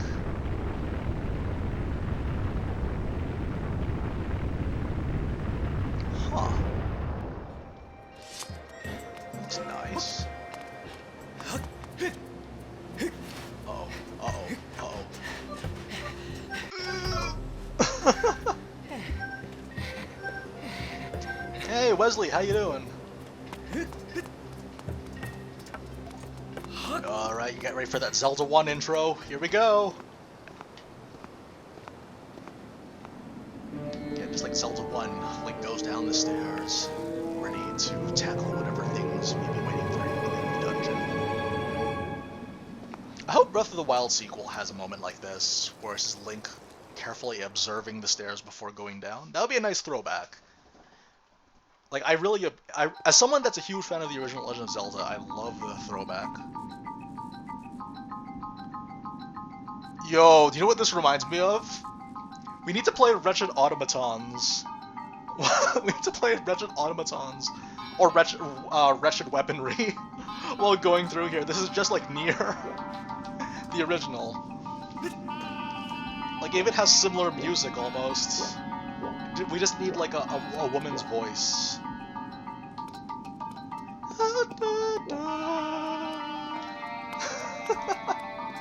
Okay, that's all the time we have for today, you guys. I'm gonna save.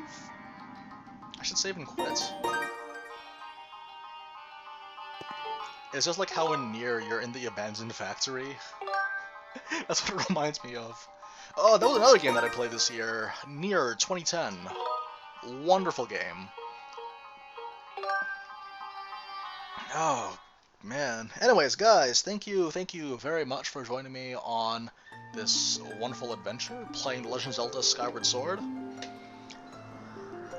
Yo, I know, that's the first thing I thought as soon as I heard the notes. It reminded me of Nier for some reason. Okay, yes, we are going to continue next week. I don't really want to skip ahead, I want to figure out the dungeons as we go along, so we'll see. Yeah. So, next week, 9 AM, you know the drill, we're going to continue this game. I'd like to beat this game. I'd like to actually beat a game on stream, do a full playthrough, because we haven't done that in a while, instead of just skipping ahead to the next game. Right. So, the 23rd? September 23rd, we'll get more news about Hyrule Warriors. I'm looking forward to that. I really, really want to cover that game, because I love Hyrule Warriors so much. And November 20th is when it comes out, so I guess we'll talk more about that next week. It'll be great. Saturday at 9, EST, next Saturday. Hope to see you guys there. Guys, thank you for joining me again. All of you guys that were there. Those of you guys listening at the archive, thank you for listening to this old man ramble. And I will see you guys whenever. Alright, take care, everyone. Goodbye. We went, like, over by half an hour. More than half an hour, my goodness. This is a good game. Very, very underappreciated game. Not underrated, underappreciated. That's the big lesson to take away from here. Later. Wake me up and make me stronger.